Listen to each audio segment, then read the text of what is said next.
And is a February 14, 2026 edition of The Big Issue. I am Umaru Sandamado. Are you celebrating Valentine? Well, I am. I'm wearing white instead of red. But I have red on me, except that you can see it. I mean, maybe you're also having a touch of red somewhere that I can see. But either way, Charlie, celebrate. But more importantly, many years ago, we decided to rechristen our Valentine's Day National Chocolate Day. We pushed it for a while and then we stopped. It is a very important conversation to have today because cocoa is a big issue. I am Umaru Sandamado. You're welcome to The Big Issue. I'll be back to introduce my issues for the week and the guests. Stay with us.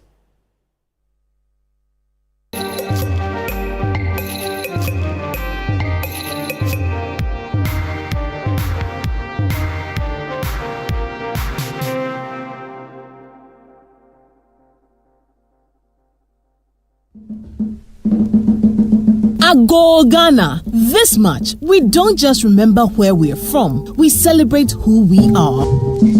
Our stories, our culture, our rhythm, our pride. And it all begins with an evening designed to set the tone for an unforgettable Heritage Month. Join us as we officially launch the Heritage Month 2026 in grand style, color, and culture. Date is Wednesday, 25th February 2026. The venue is the ChannelOne TV Gardens. The time is 5:30 p.m. prompt. It will be an evening of culture, conversation, music, fashion, and storytelling as we unveil the exciting lineup of events and programs specially curated for you this March. From powerful cultural experiences to engaging community moments to celebrations that connect generations. The Heritage Month 2026 promises something for everyone. This is more than a lunch. It's a gathering of cultural lovers, a meeting of tradition and modern expression, a night that sets the heartbeat for the month ahead. The Heritage Month Launch 2026. We will see you there. This event is strictly by invitation.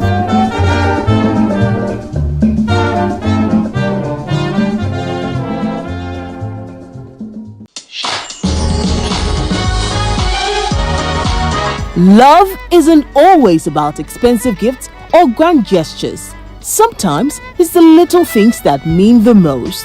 This Sunday on The Upside Down Show, join Frema Edunyame as she discusses showing love when money is a limitation with Reverend Nanaya Prempe.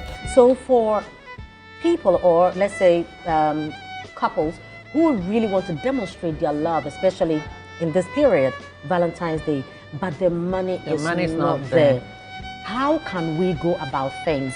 Ideas we can, Yeah, it been a make cafe. The man can switch the role for the day. So pamper your woman. This day is not the only day to show love. Yeah. But it's a day that has been delegated for showing love. So you do it to the extreme. Yeah.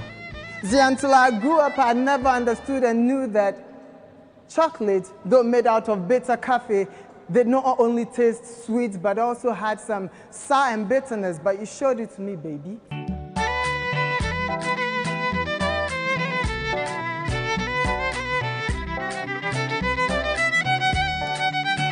Join in at 7 p.m. this Sunday on ChannelOne TV for a warm, inspiring, and heartfelt conversation.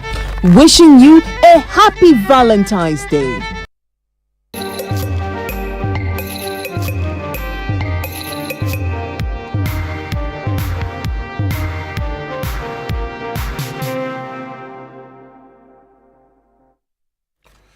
You're welcome back. This is A Big Issue on ChannelOne Television and on 97.3 City FM, broadcasting from Accra and around the globe on our website, YouTube, Facebook. Just look for City FM or ChannelOne Television, which one you prefer.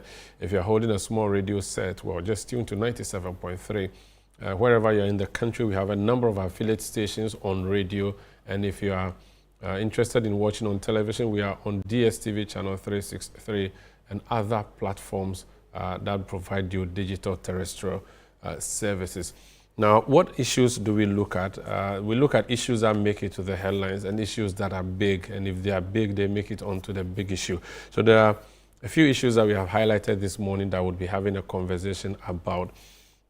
The first one has to do with cocoa, and like I said before we went on the break, we were having National Chocolate Day as part of our Valentine's Day celebration over the past 10 years or so. But it appears that there hasn't been a lot of efforts to push that for some time now. Now, the question is, this government is planning to do more processing of cocoa locally or domestically, which means that we will be doing more consumption locally, or actually just process and then export, whichever one it is. We should be interested in what we do. Tete Kwashi did not travel from Fernando Po through that painful journey to come and give us the cocoa for no reason. We should reward him by making sure that our cocoa is worth the while. So we'll talk about cocoa. And this is because this week the government made a very painful announcement. Painful in the sense that it ought to have been made, and there was there were a lot of back and forth. There were calls on the government to hold the bull by the horn, and it did so, but at what cost? Because it has reduced. So there was an emergency cabinet meeting called by the president. The Minister for Finance made an announcement that the 2025-2026 crop year, there's a new cocoa producer price for same, even though there was one previously. Now, this has led to a reduction. So the new producer price for cocoa is now 41,392 cedis per ton, which is equivalent to 2,587 per bag. And this has reduced from 3,000 plus. Let me give you this quick summary done by Daniel Sakti of the City Business Desk. Follows an emergency cabinet session held on Wednesday to address mounting challenges in Ghana's cocoa sector. Addressing a press briefing to outline cabinet's decisions, Finance Minister Dr. Addo confirmed a revised producer price, describing it as necessary adjustment in response to developments on the global market. In order to cushion the farmer, the PPLC has recommended that the farmer be paid 90% of the achieved gross FOB of $4,200 per ton to mitigate the adverse impact on the farmer as a result of the fall in the world market price.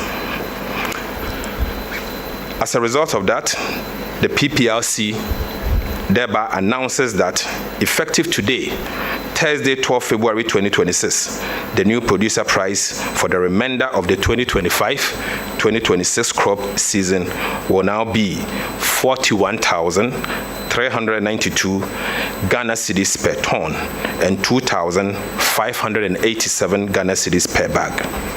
This measure has become necessary to reflect the reality of the world market price of cocoa, ensure the injection of immediate liquidity for expedited payment of farmers, and guarantee the sustainability of our cocoa sector. On delayed payments to cocoa farmers, Dr. Addo disclosed that Cocobod has been directed to immediately begin settling outstanding payments owed to affected farmers. To bring relief to unpaid cocoa farmers, Cabinet has accordingly directed the Ghana Cocoa Board to commence immediate repayment of all affected cocoa farmers. The Finance Minister also announced that the Attorney General has been tasked to conduct a forensic audit into the activities of Cocobod under the previous administration. Cabinet also directed the Attorney General to commission concurrent forensic audit and criminal investigation into the activities of Cocobod over the last 8 years. Cabinet has directed the Ministry of Finance to initiate also immediate reforms at Cocobod to streamline their operations and cut costs. Wasteful and uncontrolled expenditure practices are to be curtailed immediately. Dr. Addo also indicated that government will shift its cocoa financing strategy with purchases to be supported largely through domestic bond issuance. The new financing model will utilize domestic cocoa bonds to purchase cocoa and repay the cocoa proceeds within each crop year. The bonds will be used to raise a revolving fund for Cocobod to turn around at least once during the season. The model will also revive the indigenous license buying companies that have been completely thrown out of business as a result of the current financing model. State-owned produce buying company, PBC, will be revived to resume full operations and become the leading license buying company in the cocoa sector. Dr. Atto disclosed that Cabinet has directed that at least 50% of Ghana's cocoa output be processed locally starting from the 2026-2027 crop season. Cabinet has also directed that beginning from 2026 to 2027 crop season, a minimum of 50% of all cocoa beans should be processed locally.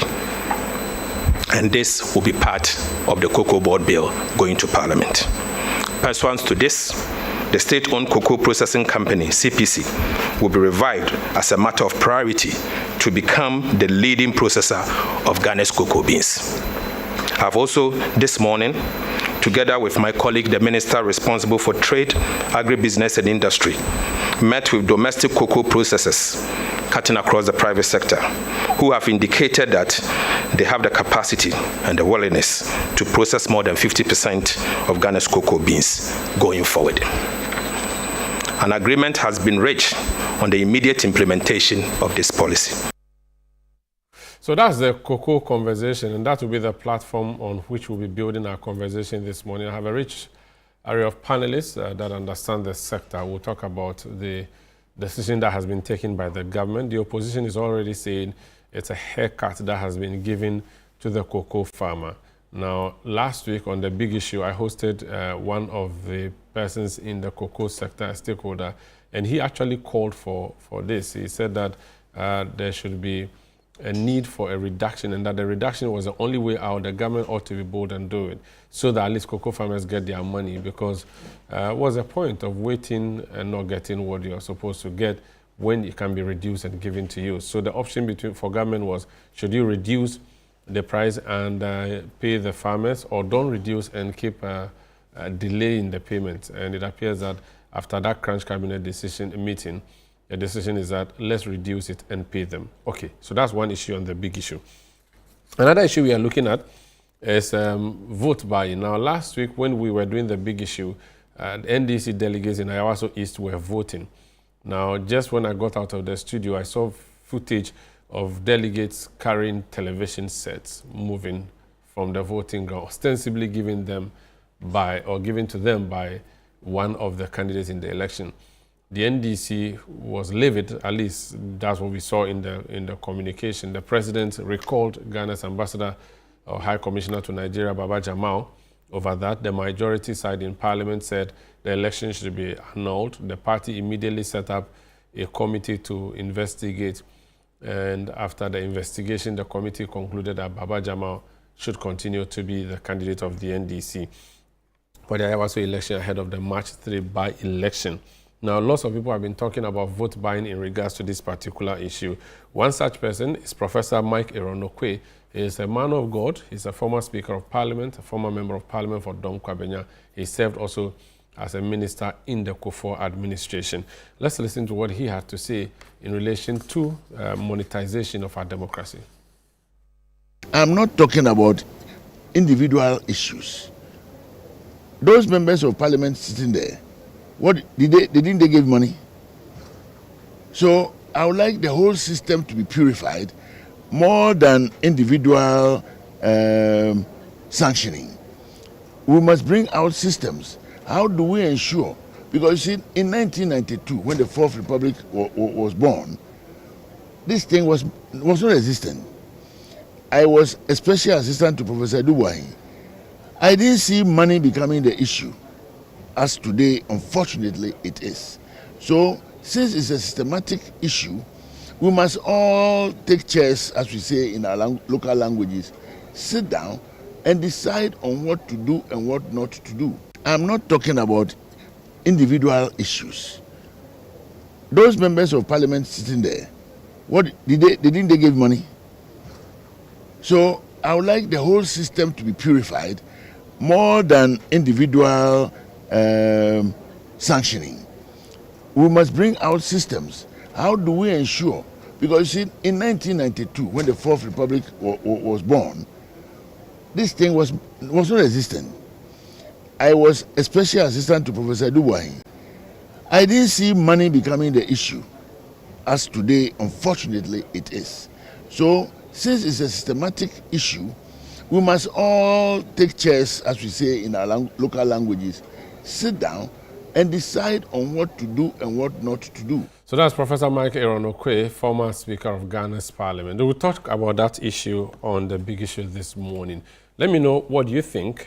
Send your messages 020-444-7033, 020-444-7033, or 0543-998-996, 0543-998-996. Alternatively, go on Twitter. It's now called X. Mention my handle at Umar Rusanda and type your message away. Let the world know what you think. If you want to watch us on the global sphere, Facebook, YouTube, and our website, citynewsroom.com, as well as ChannelOne TV Online, is a place where you can watch the live program. Let me introduce my panelists, and then we'll talk about the issues. Let me start with Franklin Kujo. He's joining us via Zoom because he lives beyond Pokwasi. The road is not good. So he lives in Maira. His area is called Maira, which means I am missing. So he's joining us via Zoom. I'm told that even his Zoom is not stable, so I'll go back to him. But there's some news I need to share with you. There's a press release by Minka Premo, Osebonso, Bruce, Kathleen, and Partners. It's a law firm.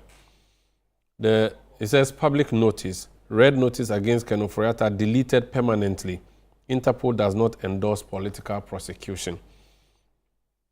The statement reads, we are pleased to announce that today, February 13, 2026, the Commission for the Control of Interpol's Files has notified Ken Ofori-Atta that on February 4, 2026, during its 135th session, it determined that the red notice issued against Mr. Ofori-Atta appears of a predominantly political character and is non-compliant with Interpol's rules and shall be deleted from Interpol's files permanently.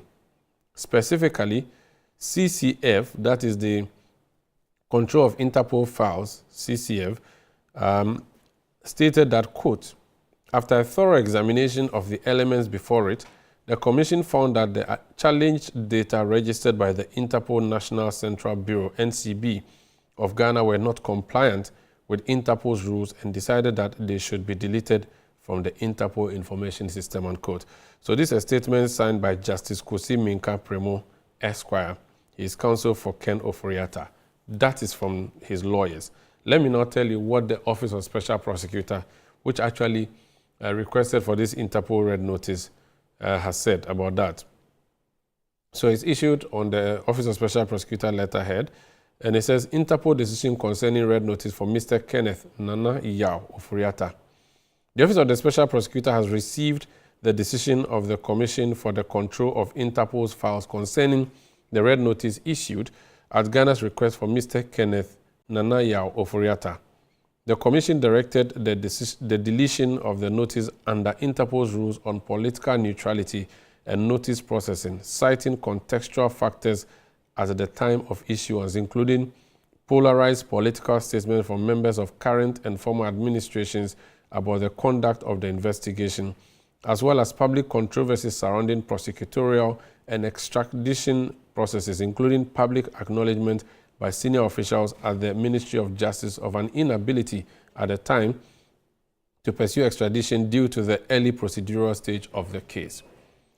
It further observed that subsequent developments made the notice unnecessary, as Mr. Ofori-Atta's location was known, cooperation with U.S. authorities was ongoing, and extradition process had already been initiated following his arrest in the United States on 6 January 2026. Summons issued by the Criminal Division of the High Court in Accra have been transmitted for service in the United States, requiring his appearance to answer multiple criminal charges. Efforts to secure his appearance continue through established legal and diplomatic channels. The OSP reiterates that it remains guided solely by law and evidence and is committed to due process and the fair, lawful, and impartial prosecution of corruption and corruption-related offenses. So that's a statement issued by the Office of Special Prosecutor on Ken Ofori-Atta. So that's the latest news on him. Let me go to Franklin Hujo. Hopefully I can get him now. Franklin, I was telling my viewers that you are in Maira. That's why we can't find you. You are lost, essentially. Welcome. thank you. Good morning, Sandra. I'm okay. Can you hear me? I can hear you. How is Valentine's Day coming? I suppose we'll eat some chocolates, I suspect. You're a Catholic, right? Is this a Catholic thing? Yes. Is St. Valentine's Day a Catholic thing, Well, or is a... Oh yeah, you've forgotten that the St. Valentine. I mean, this whole thing started within the Catholic Church. So, unfortunately, it's been more or less. Should I use the word bastardized? And so, look, Catholics, we observe this as a very, should I call it, more or less holy day, and obviously make merry with our friends and relations. So, happy Valentine, my friend. I was saying earlier that the chocolate day thing we connected to Valentine's Day, it worked in the past. I don't know what's happening now. It appears it's not as big a deal, is it? As you realize, everything in Ghana, we start off with a bang. And then, unfortunately, along the way, we just decided that we will not do it again, only because we don't prepare before we launch it. This Fugu thing, I hope it doesn't wear off just after a year, because it was just announced on the spur of the moment. It doesn't plan properly. That's what we always do. So I'm not entirely surprised. The Fugu thing is exciting. I'm just concerned about putting it on the midweek. I mean, if we already have African Prince Day on Friday, maybe we could have put it on Thursday. I don't know. Because Wednesday, it means that Monday, Tuesday, you wear a suit. Wednesday, you wear Fugu. Thursday, you go and wear a suit. Friday, you wear Batakari. I don't get it. Which exactly is the point I'm making. So it's a nice idea, but it was just rushed. So we needed to plan it carefully. So let me get your comment on Ofori-Atta. The red notice thing has been removed. Interpol said so. His lawyers are happy. OSP is saying, well, we are still going through the process to extradite him and prosecute him. Is Ofori-Atta going to be the biggest test of the OSP? Oh, Sanda, I'm at pains really to think that someone I used to revere and share in the name of Ofori-Atta will be this brave in cowardice. I mean, what is this? Well, let me answer a question before I even get into those my thoughts. You see, look, anybody who suggests that the OSP has failed and that Ken's lawyers are happy, just the fact just don't bear it out. Who was it that successfully got Ken onto the list? It was the OSP that got convinced the Interpol to put this guy on the list because he was a fugitive from the law. Was it not? Didn't it happen for close to 6 months? Obviously, once you are put on a real, even me, you and me would definitely do something about it. You put on a red notice, it's disgraceful, right? So we'll definitely fight. And as a result of the fight that what's it called, his lawyers put up, well, now and then the extenuating circumstances they cite. The AG and the OSP seems to be bantering in the public as to whether the dockets are enough or weightier before they pursue the case. I feel strongly on this matter. I accuse the Attorney General, and I think the Attorney General did not play fair. He was amateurish in his approach, and it didn't help the case. I knew very well that we get to this point. In any case, public opprobrium was directed at the OSP and then organized in such a way that it will make the OSP look so bad. If the Attorney General doesn't like the OSP position, which is his original idea, he never really liked the OSP's position in the first place, well, maybe be nice about it. But don't show it publicly. Don't court opinion. Don't court disaffection for that gentleman. He's an independent guy.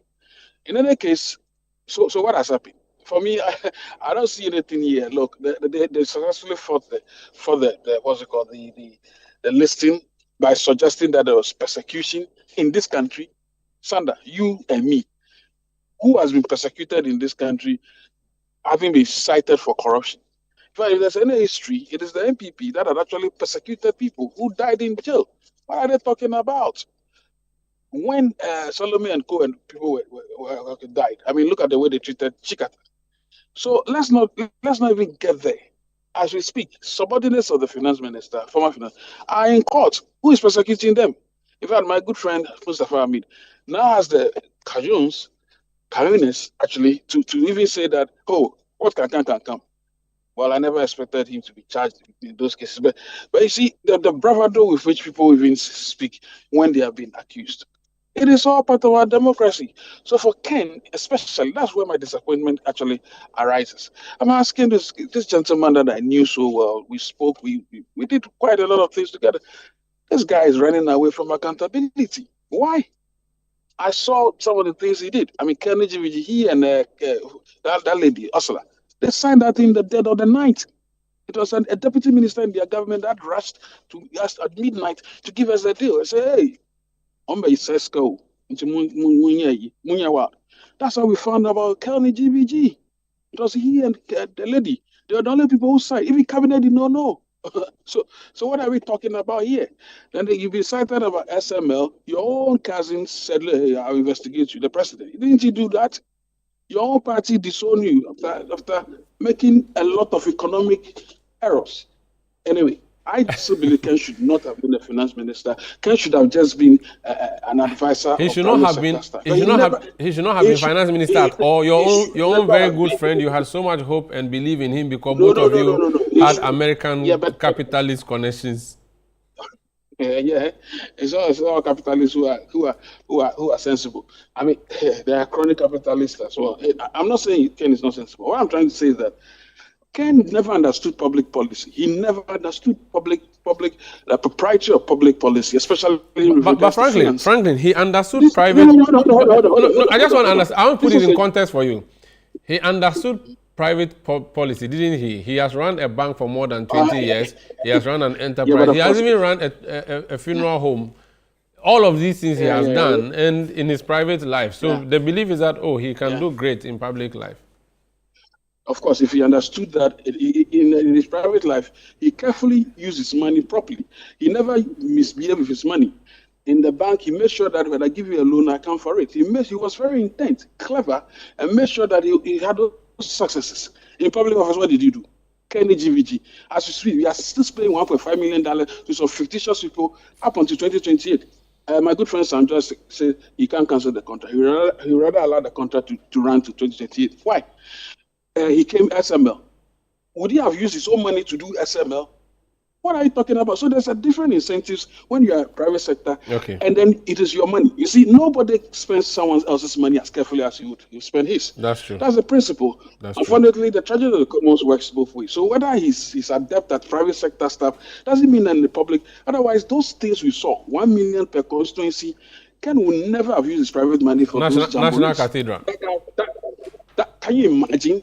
If you are National Cathedral, if Bamia had won, about $1 billion would have been spent on that cathedral without even seeing the end. Okay. These are very, very awful. So I'm just saying that the OSP thing, look, please give the OSP, cut the officer slack. He succeeded in putting the guy on the list in the first place. If he didn't, we will not be here asking, now he's been successfully taken off. Okay. It's that counterintuitive. I'll come back to you. Franklin Cudjoe is president of Money Africa. He's my panelist who is joining virtually. And like I said, because he's in Maira, he can't find his way to Accra. So we have to connect him via Zoom on 97.3 City FM and on ChannelOne television.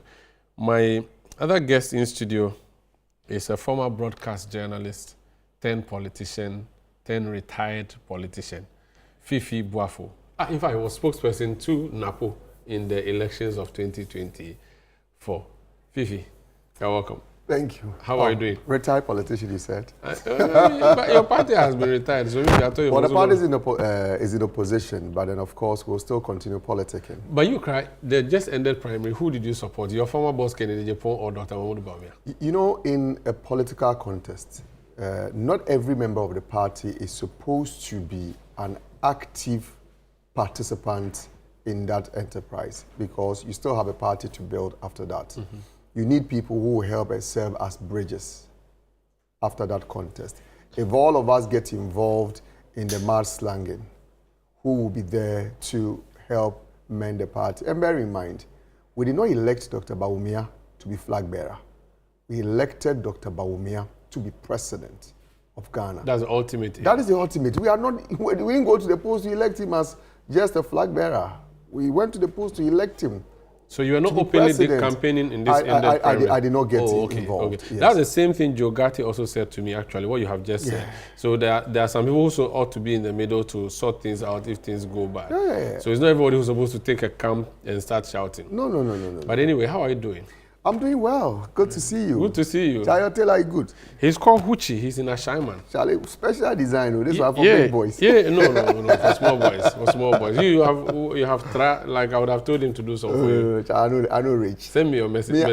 I'm just unemployed. You don't wear dresses from Ashaiman. I would have made him do something. Oh, no. My tailor is at Newtown. Newtown. Ashaiman, Newtown, or Accra, Newtown. Accra, Newtown. Okay. You should get Huchified. I have gotten Huchified, so you should get your Huchi. Fiifi, okay, I've talked about Valentine. You don't. No, I really want us to talk about. No, that would be Coco. I'll connect down to Coco. But I want to talk about Ken Ofori-Atta. It's very important. No, I want to talk about Ken Ofori-Atta before. We'll do that. The Interpol red notice has been taken off him. OSP says we'll still bring him home and prosecute him. This whole issue about back and forth for bringing Ken back home, is it a much about nothing, or there is a big issue that has to be dealt with? Honorable Ken Ofori-Atta served as Ghana's finance minister. It was a public office.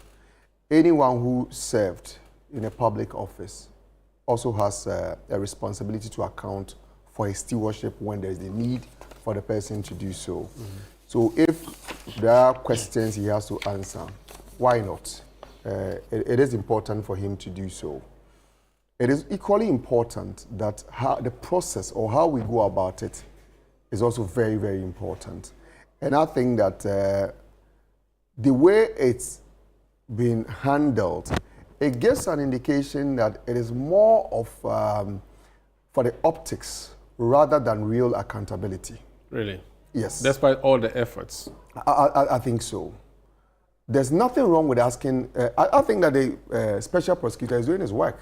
The Attorney General is also doing his work, and the special prosecutor has every right to say that, let me employ the tools available to me, including putting Ken Ofori-Atta on the Interpol Red Alert. However, the law also gives Ken Ofori-Atta the right to also fight that if he considers that what is being done is wrong and is not the appropriate thing to do. The moment I saw active political actors associated with government marching to the American embassy, I laughed.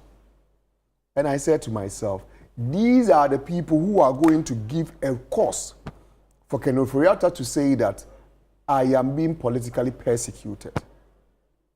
Because if genuinely the person has done something wrong, you are going through the legal process of handling the situation. Do you need active NDC non-political actors to go to the American embassy to go and demonstrate? You don't need that. Put pressure on the American government to send him back home. It gives an indication that, you know what, we need something for our political cause. Bring the guy so we can continue hammering that, the MPP, they stole money. The MPP, they misapplied funds. The MPP did things wrongly. So it's just not one that is in real interest of fighting corruption, but something to give a political cause. Of course, if the MPP is presented to the Ghanaian voter that these are people who, when they got opportunity, misapplied funds, it has a political effect, a negative one, on the MPP. So definitely, if they can advance that argument strongly, drum it home to the ears of the Ghanaian voter, then they have achieved something politically. But if Ken Ofori-Atta knows this, then he should come home so that he'll be prosecuted. And if this comes to naught, then you say, oh, yeah, after all the coca, this way it has ended. Why not do that? Let me say that I have not engaged Honorable Ken Ofori-Atta. I do not know why he has decided not to come. Of course, we are all informed that Ken Ofori-Atta went out there to seek medical attention, and his lawyers have come out to say that, well, he's gone through the necessary procedure, he has to recover and all that. But there's something that is very clear to all of us, watchers of the political scene in this country. Do you remember what happened to Addo Wahin, the former boss of Signals Bureau? Yeah. Arrested. We were told that Addo Wahin has used state money to buy 35 houses at one place. Mayfair. Oh, Mayfair in London. No, I think there's a Mayfair. Okay, in Mayfair. Mayfair in Chad. No Mayfair in London. No. Okay. Hey, who born dog? I was wondering. I thought so too, but when I saw Mayfair, Yeah. I checked this. But when the Attorney General presented the charge sheet to court, did you find that it's missing? And you know the anger that was created when the Attorney General came public to say that Addo Wahin has bought these number of houses. And even members of the MPP were livid. They were looking for Addo Wahin to slit his throat. Because, yes, he has caused the government such an embarrassment. Of course, the matter is still before court. But at least what we know is that the allegations, the things that caused the huge uproar, the government could not prove it. Yeah, in the same vein. But maybe the investigation is still ongoing. If they get the evidence, so the investigations are ongoing. They can always bring new charges. The investigations are not completed. You come and drag the reputation of a young man in the mud. You don't have evidence to that effect, but you drag his reputation. Addo Wahin is a young man like myself. But he's politically exposed. No, he's a young man like myself. So he still has a number of years to work. And you embarrass him in such a manner. What do you do to his reputation? It is unfair. And Sandra, it could happen to anyone. We must not allow state institutions, people the state is paying for their survival, to destroy the reputations of the people who are paying the taxes for their upkeep. It is wrong. And what I fear, or what it seemed to me, is that Ofori-Atta is wondering, wow, so even Signals Bureau boss, look at the way they are handling him. Nami can Ofori-Atta. The moment Ofori-Atta will get to the airport, I can dirty his white shirt. Woe unto him if he dares wear a white shirt. No, but I think he stopped wearing white shirt. I saw him wearing Well, I blue. don't know. But if Ofori-Atta should get to the, I can safely predict that there will be live coverage of security agents arresting him. But you were a journalist. You would have happily covered this. No, but this one would not be journalists going to do that. It will be state sponsored. No, journalists would go with their money. I am telling you. We are all interested in I am Ken's telling return. you, it will be state sponsored. Bear in mind, our criminal jurisprudence in this country, unless a court has pronounced you guilty, you are still considered innocent. So whatever allegations that are leveled against Ofori-Atta, these allegations must be proven. Those allegations have not been proven yet. And you realize that in recent times, even the police, when they arrest a criminal, at least when they post the pictures, they cover the face of the person.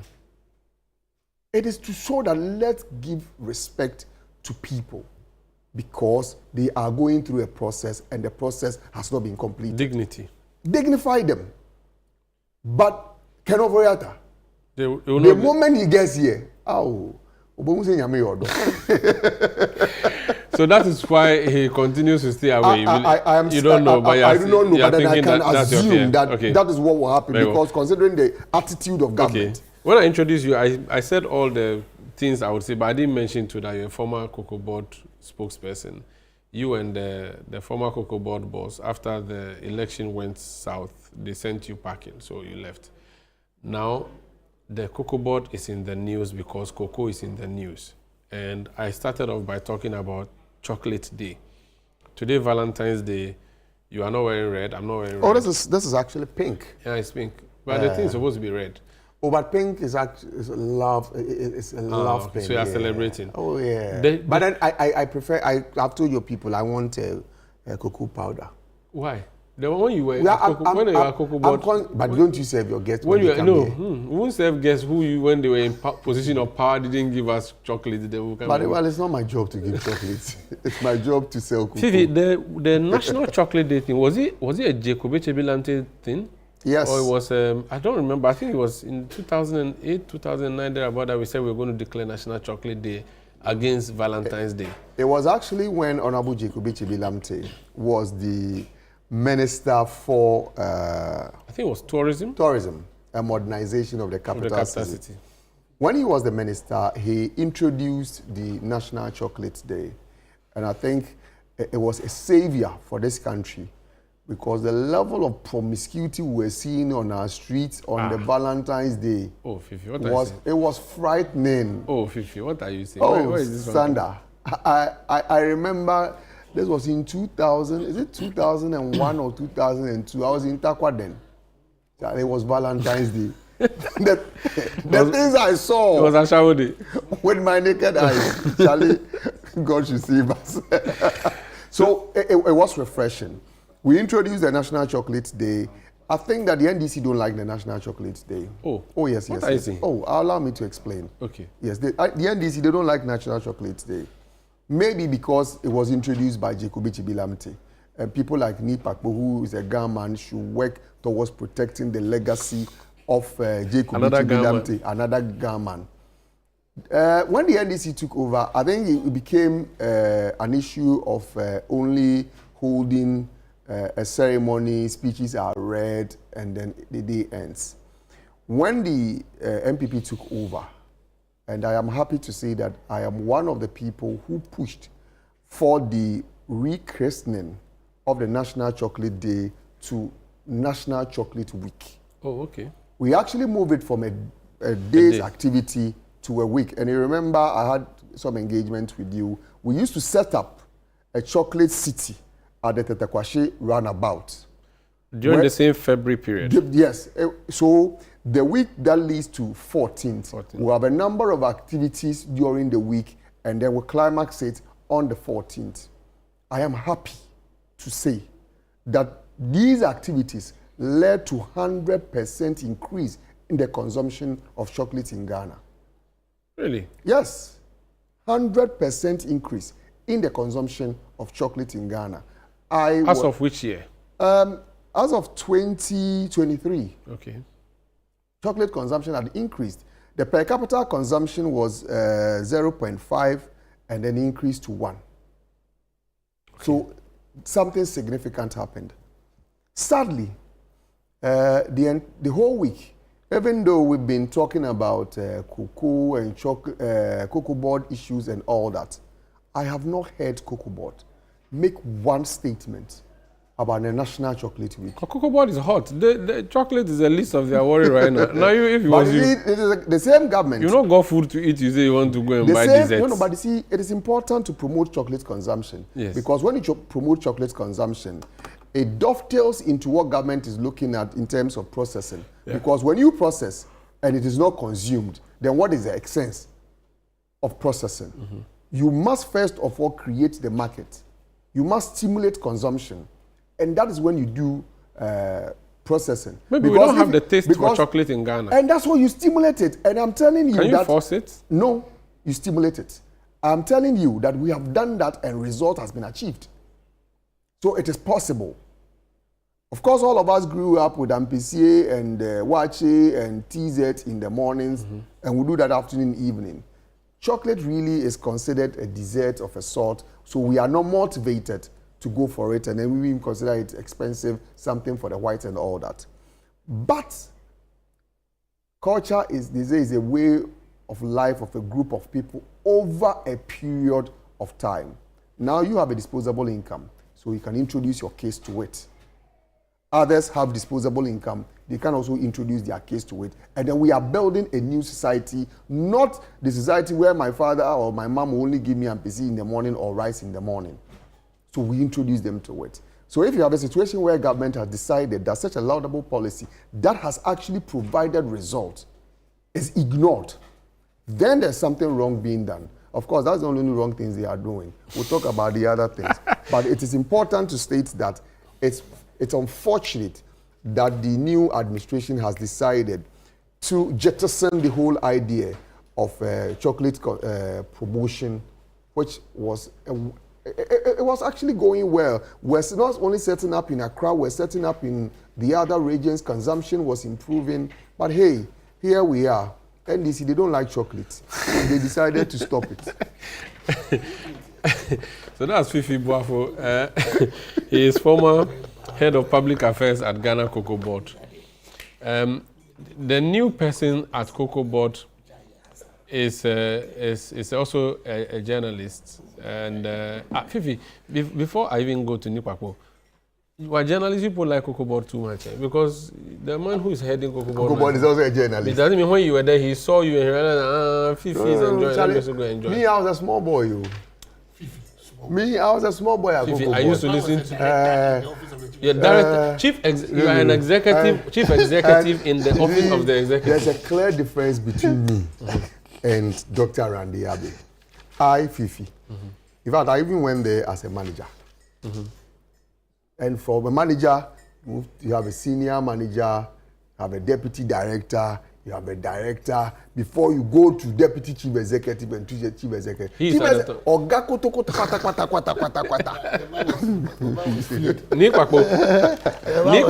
I mean, there's some small boy doing errands at the office. You are comparing me to big man. Kpakpo Samoa Addo is a private legal practitioner, but now he seems to be a public legal practitioner because his title is Solicitor-General at Cocobod. And Director Legal, add that one. Fiifi, is Solicitor-General a new creation they've brought? No. So yes, you always have usually the Director Legal for Ghana Cocobod also serves as a Solicitor-General for the board. Okay. So playing the role as the director. And then also, he's a big man. Literally and figuratively and everything. Oh, yeah, in fact, he's big. Everything. How are you? Not bad, my brother. How are you? You're looking very good, eh? You're empowered. You've always seen this. You're even wearing a smock. This smoke was different. Yeah, this is a different level of smoke. When you were in opposition, your smoke didn't have a hat. Now you have a hat. I've always had a smoke. What's your job description at Cocobod? What do you do? Oh, you're principally the chief legal advisor. So you're like the Attorney General of the Cocobod. Oh yeah. Please. Let's not go there. You are the Article 88 of the Cocobod. I beg you. Oh wow, that's let's just. Let's just end. Fiifi Boafo said you people don't like chocolate, the NDC, and since you came this whole week, we haven't heard. In fact, and it's true. They have collapsed Jake's legacy. Fiifi is supposed to be the one who understands what he and his people left behind. Oh, they left behind Coco. The troubles that he has left behind, and he's the one supposed to be advocating for the new reforms that are being put in place to ensure that Cocobod survives. So that one day his dream of becoming chief executive, I know, will materialize.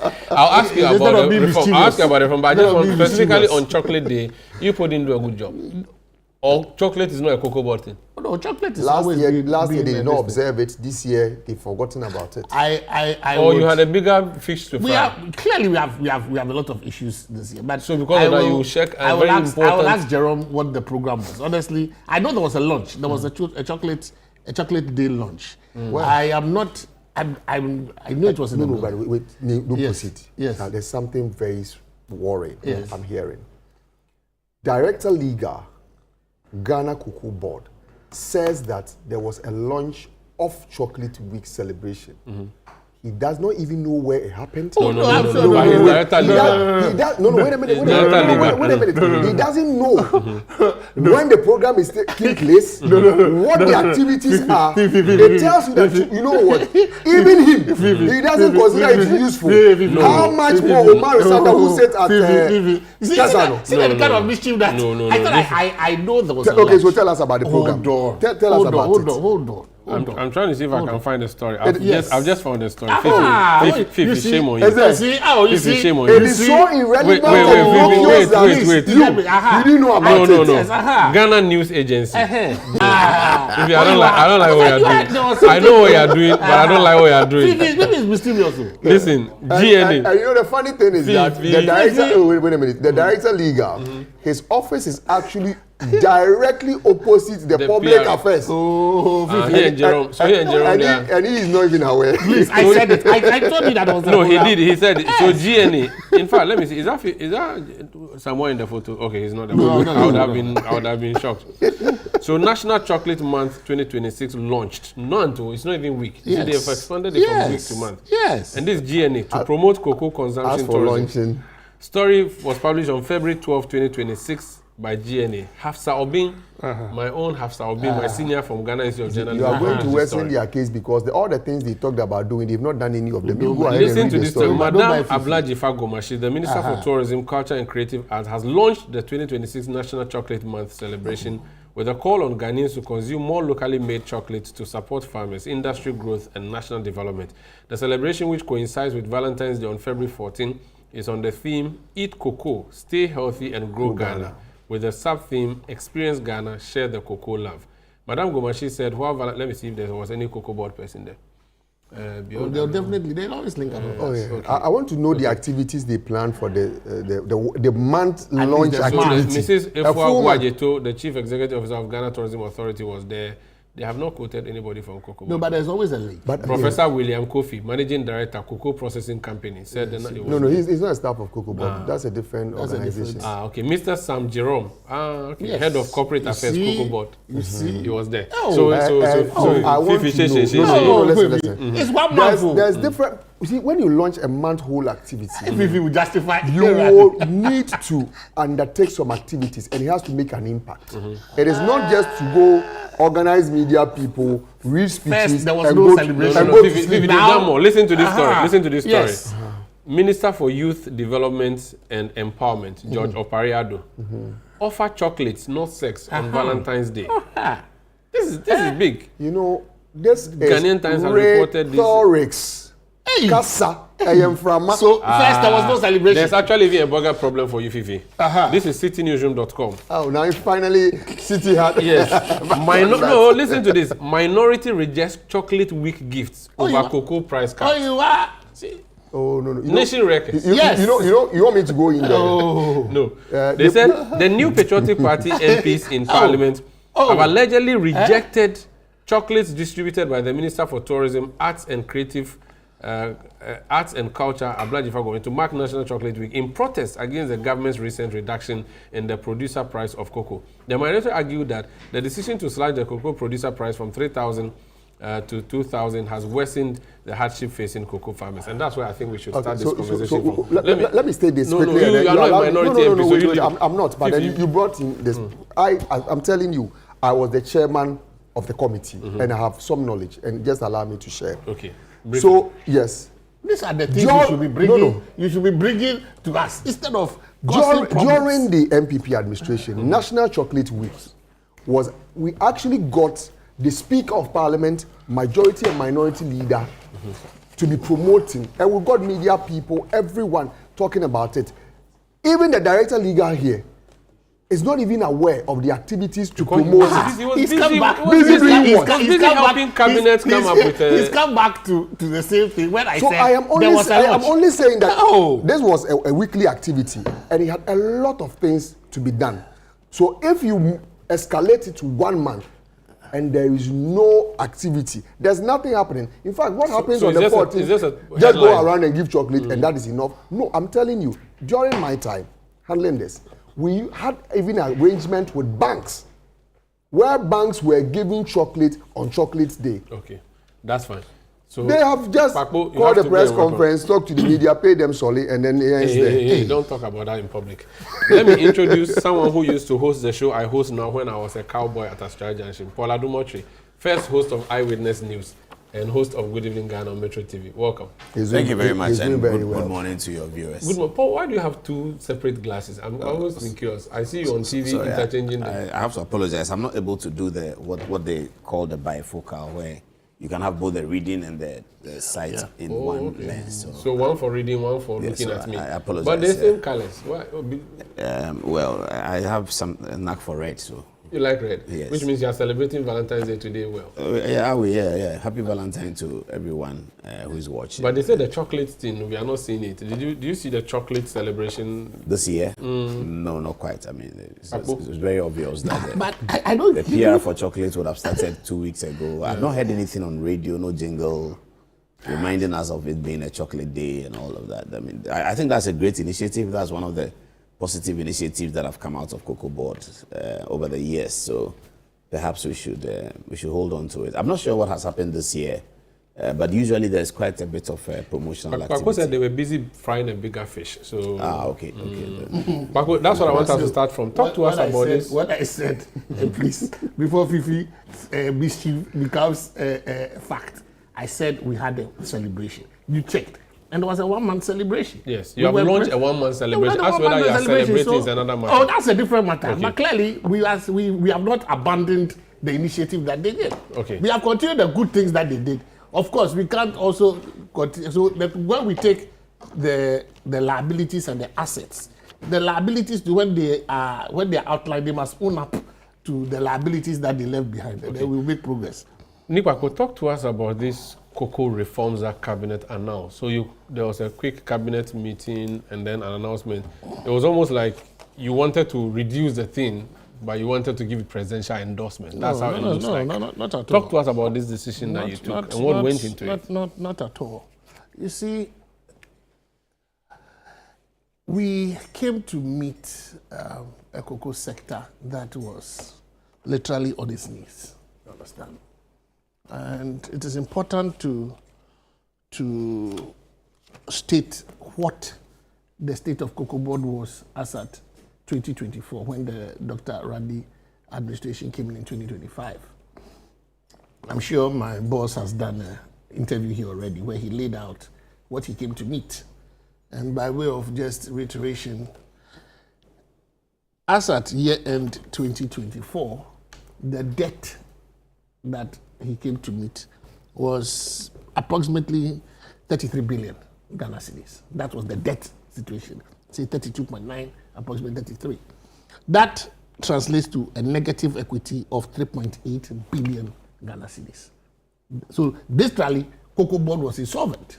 That was the position as at 2024, year end. In 2026, when NDC was leaving power, 2016. I always say 2026. 2016. 2016. They will not be cool. 2026. The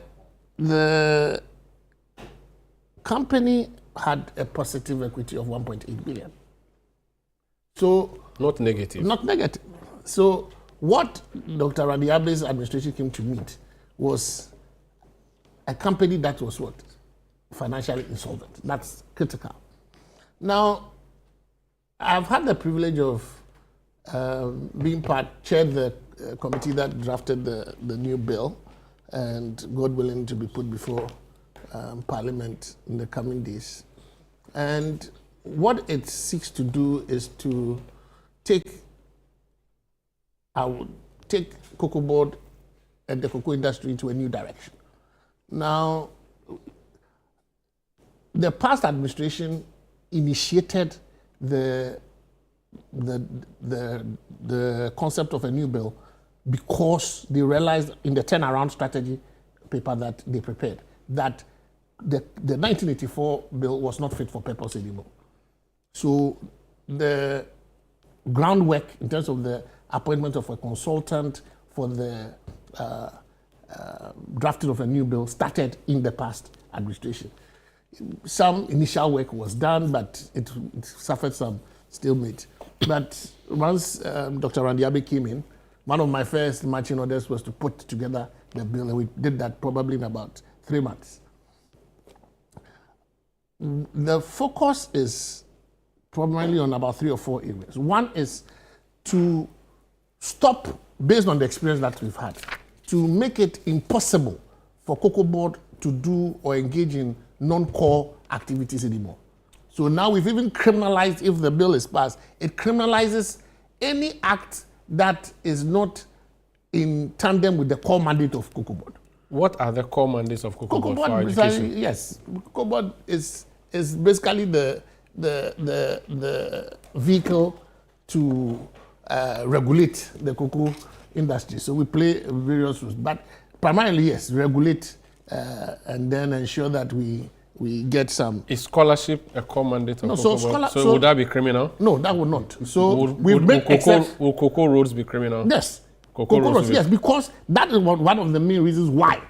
Because the problem we had is that if you look at 2020, let me get the dates right, 2018, 2019, and then 2020.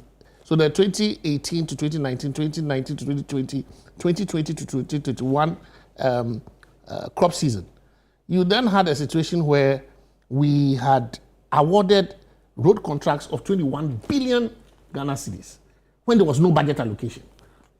So that's wrong. That's criminal. Now it will be criminal. It was not, but it will be. Because you see, if the law passes. You see, your budget makes provision for roads.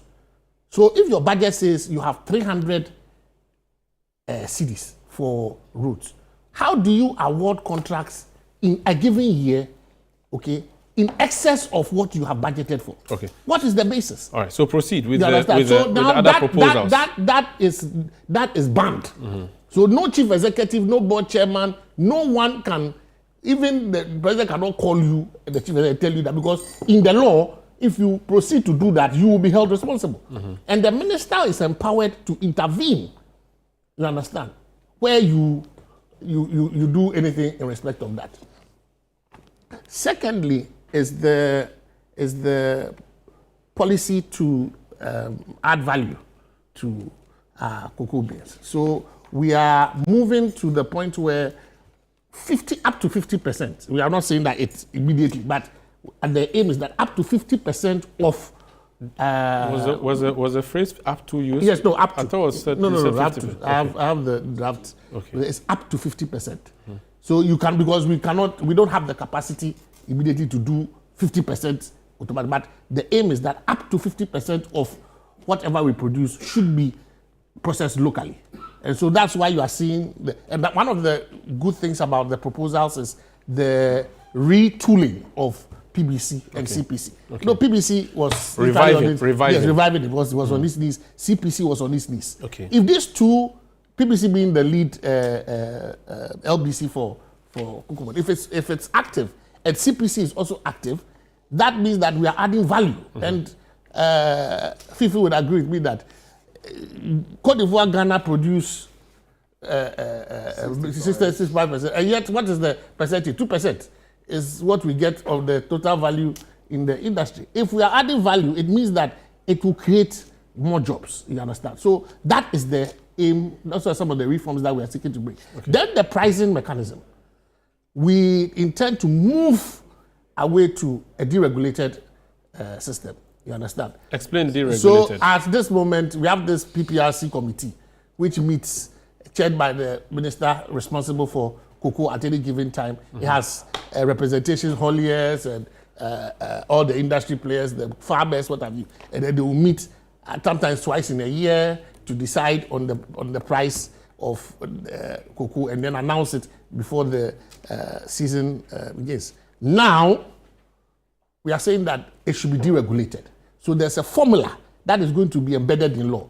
And it was part, again, of the turnaround strategy that was prepared by the former administration when they saw that things were not going well. Because there needs to be less politics when it comes to the issue of the price regulation. It is important because transparency in the pricing regime opens up the industry for other players to be involved. Because if the system is open and is transparent, any investor coming in knows that, look, at the end of the day, this is the formula that is going to be used in setting pricing. And the aim also is that we want to invite private sector participation in the plantation farming. That's the way to go.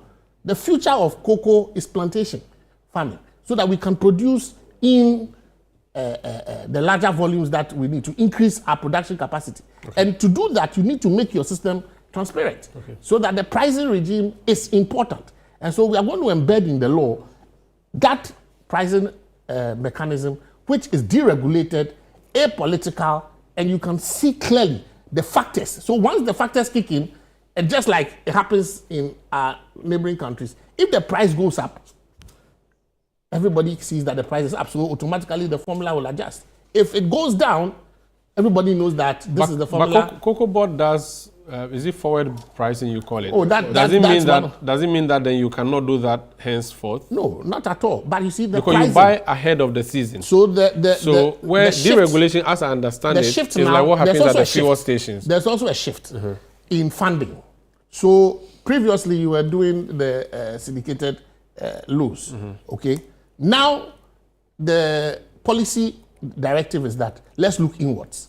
We are going to raise funds locally to fund our purchase of. Is that what we always do from the local banks? No. So but it's less. You have local banks as part of the syndication, but it is normally a foreign-led event. You know, that's why you do the roadshow and all of it. But now we want to look inward.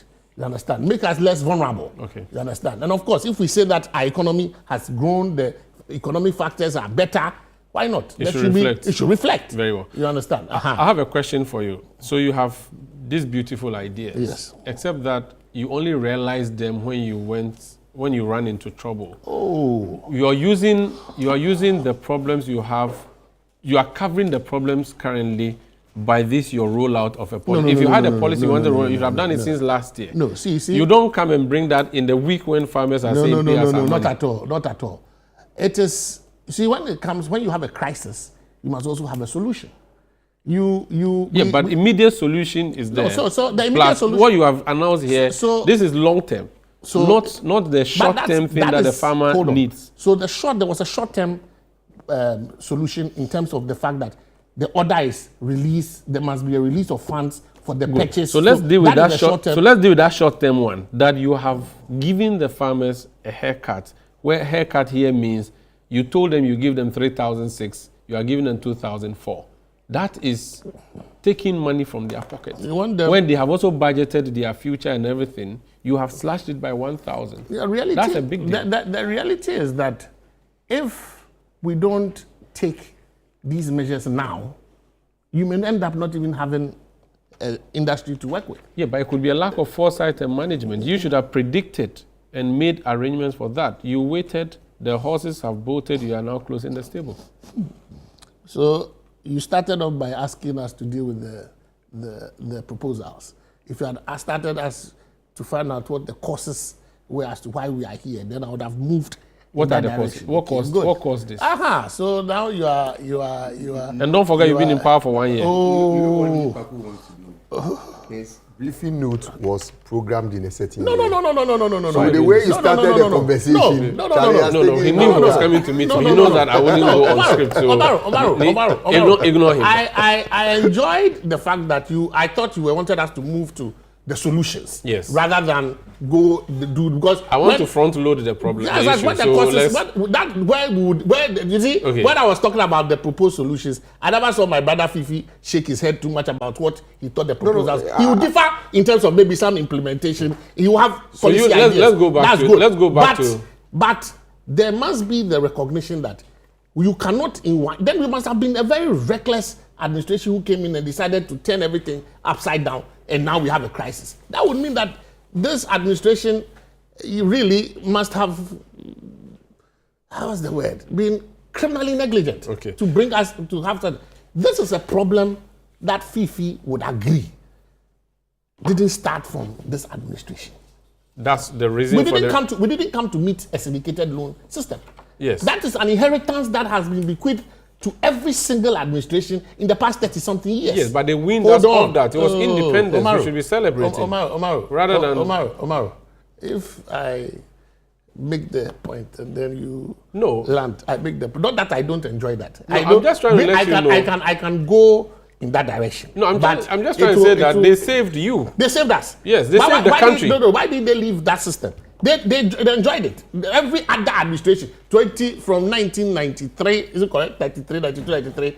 Since every administration comes and syndicated loan. So if you don't do anything at all, leave it like that. Why? So you want the syndicated loan to... I said, if you didn't do anything at all, leave it like that. The saying is that if you don't even like your in-law, don't be calling him a thief, right? So leave the system as you came to meet it. So is the scrapping of the syndicated loan the reason you ran into the problems you run into? It's not the scrapping of the syndicated loan. The non-availability of the syndicated loan system. You understand? But an alternative was left for you. Hold on. What alternative? That the buyer now becomes the one to choose when he will fund and what he will not fund. That was not a viable system. Because clearly, the only incentive for the buyer to continue with that particular policy was because he had secured for himself contracts of what, $2,600. That was very advantageous. So if the market price was $9,000 or $10,000, the average $9,000, obviously, it makes financial sense for him to fund a contract that was supplying him beans at $2,600. Which businessman will not take that option? But you always must have it as an analyst that immediately that contract that he had secured for himself, which meant that you had to give him roughly about 300,000 plus beans at that price. Once you finish supplying him that, what was his incentive to continue with that particular process? He wouldn't. You had roughly about 300,000 beans to supply at 2,600. He has locked you in on that contract. Yes, you would get new contracts as you supply him with that. But once that was done, what was the incentive of the buyer to continue at that system at that price? Funding you, refinancing you. He wouldn't do it. As opposed to when you sign your contracts, you understand, and forward sale by receiving the cash from the syndicated banks. Why wouldn't that be a better system? Kpakpo, as of the time you agreed that you would give the farmers 3,600, as the lawyer said, you were corpus mentis, you were very correct in your head. You did all your calculations. You just didn't hit your tie. What was the market price? No, I'm saying that you didn't hit your tie and just came up with a figure. There was some calculation that went into that. That's the whole purpose of the pricing committee. So how come a few months on now you are going back to say to this because you have to mop up. So there's this who has also budgeted with 3,000 and they're giving them 2,000. You have in this season been able to buy almost 500,000 plus beans at a certain price. Then you have some left. You understand? Our hope was that this system would have been able to cover the last the quantity that was there, because we had plans to change the model as at now. But unfortunately, once the price tanked, you understand, that last quantity became a problem, because our beans now at the price that we were prepared to sell was not attractive for buyers to continue to fund. And remember that the system you have is a buyers-led system. So if the buyers decide not to fund it and move to Cote d'Ivoire or Togo where the prices are less, you can't force them. You don't have the syndicated loan where you have the money and you are paying LBCs to buy the beans. You have a system where it is the buyer that gives you a certain amount to start with, and then when you complete, then he gives you the last percentage, which was about 40%. Now it was not available and your pricing was not competitive. So there was a cash problem, and you have to confront it. So that is what called for the government intervention. Okay. Because other than that, the system will collapse. Have you considered the political ramifications of this? Obviously. There's going to be... because we are 4 years away from election. Oh, please, there's not 4 years away. We are 2 years away from election. 3 years. Roughly 3 years. But so you know that, people will forget. Whatever it is better to take the bitter pill now and to be able to come up with a plan that deals with this problem once and for all. That is the track record, at least, of this particular president. If it was 2028, if it was 2028, would you have taken that? Would you have made us swallow that bitter pill? If it was 2028, would you have? I'm not a soothsayer, so I can't predict the future. Well. What I know is that we have a present problem. The government has come out with clear policy, because we are an implementation agency.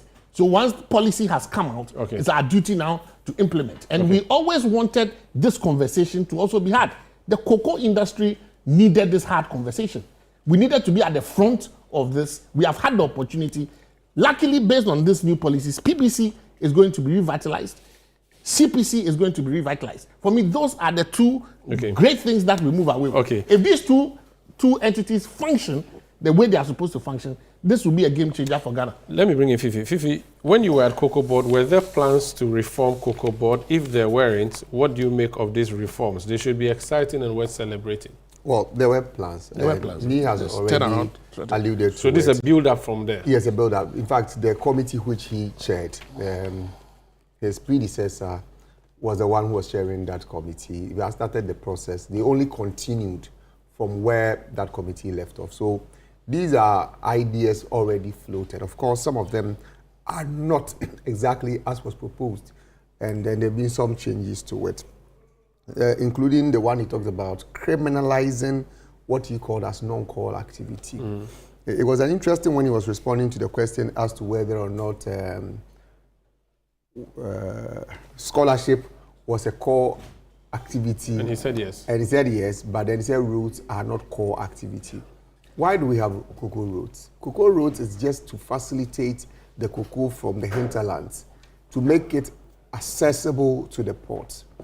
I remember one day we were somewhere in Sefi, and there was this huge hill we're trying to climb. All the cars that attempted turned back the opposite direction. We couldn't access those roads. So when you get to these communities, and these are typical cocoa communities, there's the need for you to create access, because if the cocoa is harvested and then you cannot access them, then what is the point? If you have the fertilizer and then you cannot get them to the cocoa farms, if you have the fungicides and all that and you cannot get them, then how are you promoting the sustainability of the cocoa industry? But well, to them now, it is not a core activity. They don't see the essence of constructing roads, and for that reason, they are going to criminalize it. That's fine.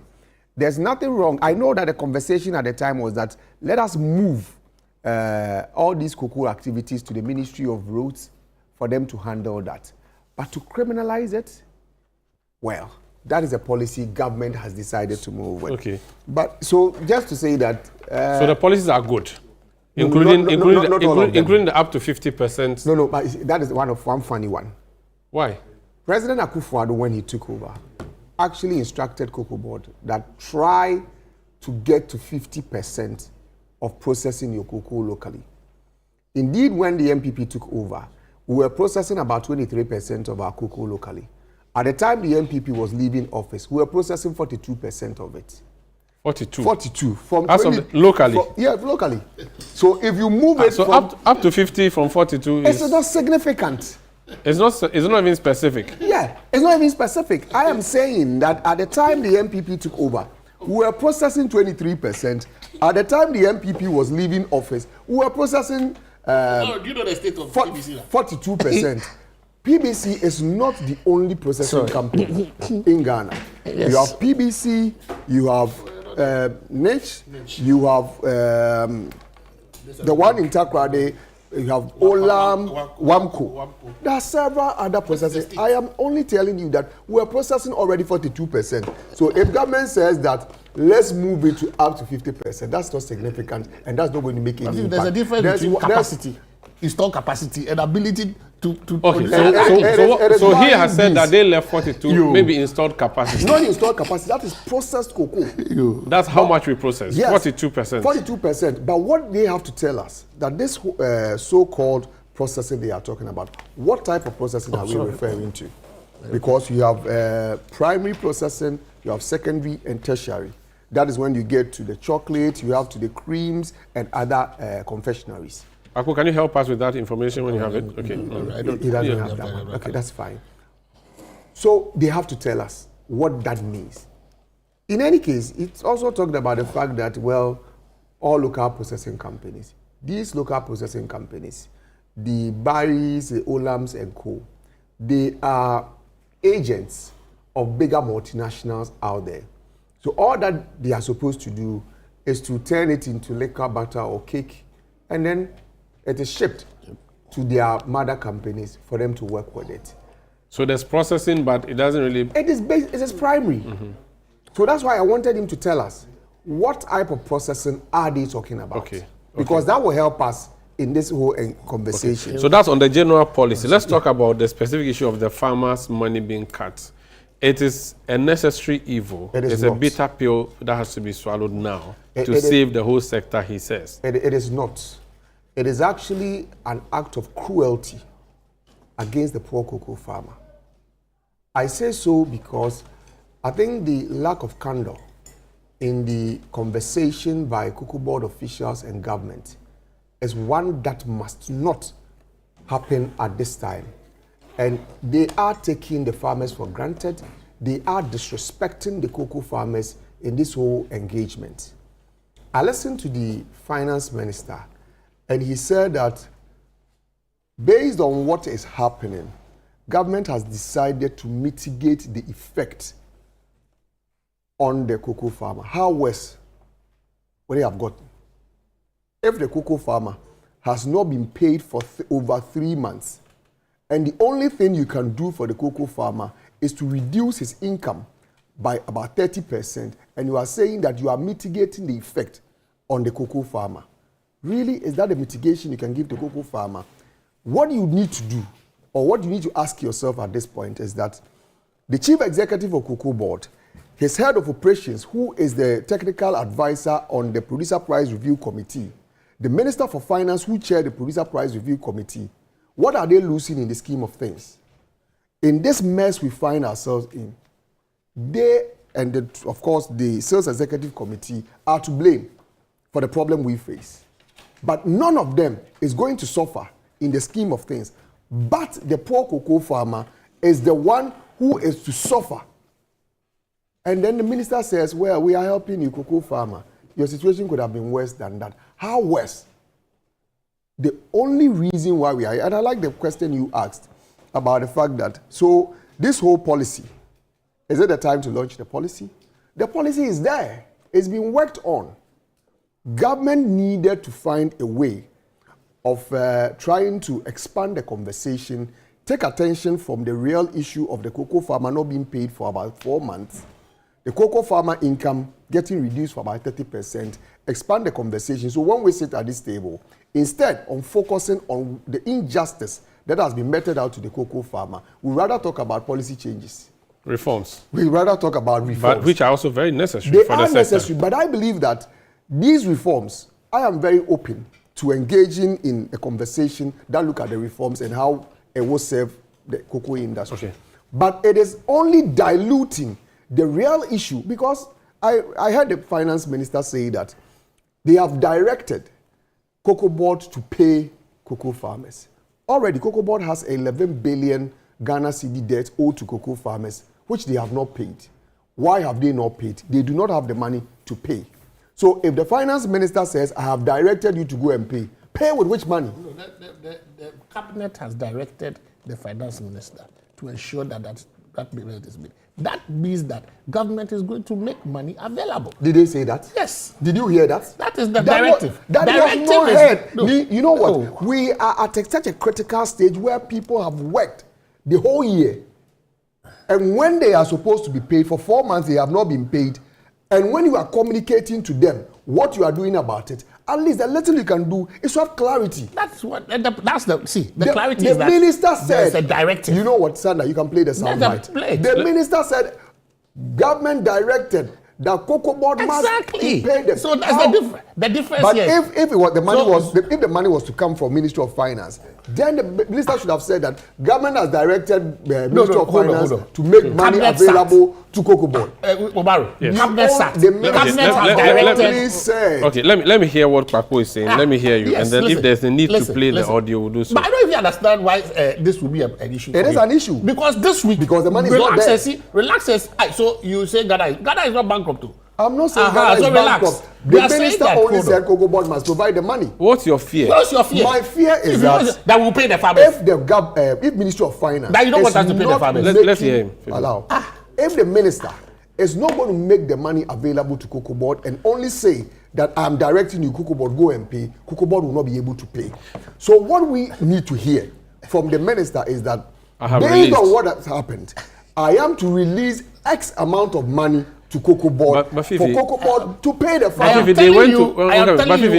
They went for cabinet meeting. Exactly. And the president was there. That's a difference. The finance minister will not come out and make a statement like hold that. On, I'm sure they would have. Omaru, the source of the money is important, Sandra. Don't let us lose sight of that. The source of the money is important because we know that based on what has happened, Cocobod already has 11 billion CTRs on their desk to pay the cocoa farmer. They have not been able to do that. So if you only tell them, go and pay, how would they pay? We must ask that question. Let me hear Kpakpo. Their last indicated they took money and at some point they were not able to pay. It was the Ministry of Finance that stepped in and gave them a bridging facility, which is still on our books. So he wants to know this time around. And I'm telling him that what will happen? Hold on. I'm telling you that the ministry has given a directive. You understand? As in, the government has given a directive to the minister to pay. And they will make money available for payment. But the minister is also then directing Cocobod, and he's saying that what is directions have important become is plenty. This week, the money will come. and hear whether the money are not being paid. Let me bring in Paul Adumochi. I would love to hear Paul, but I think that there should be clarity in what we are doing. I saw a TikTok video recorded by the head of public affairs at Cocobod. Jerome Okyere. Yes. No, not Jerome Sam. In December, and this is what he said. There was somebody, I think he said the deputy chief executive in charge of finance. He was supposed to sign a check for farmers to get paid. He traveled. And that is the... I said it's a TikTok video he recorded. You can check it. And that is why farmers... I'm not personalizing. Let the man speak. If it's public, you can talk. He recorded... It was on his TikTok account. And that is why farmers have not been paid. Allow. He said that when this conversation started, we heard their spokesperson say that, we heard the chief executive say same, that they are going to pay cocoa farmers. That has not happened. I am only asking this question because we want certainty and clarity. Because what we are talking about is about the cocoa farmers' income. Of course. Which has not been paid for over 3 months. So if you are providing any information at this time, it is important that you do not leave us hanging. There must not be any lacuna. But you said this video was recorded in December. Yes. So why are we talking about it now? Because they have not been paid still. Okay. If it was recorded in December and immediately, if you told me that Omar Sanda is supposed to come and sign a check and I will get paid, he traveled. Omar Sanda is back after a month, I have not been paid.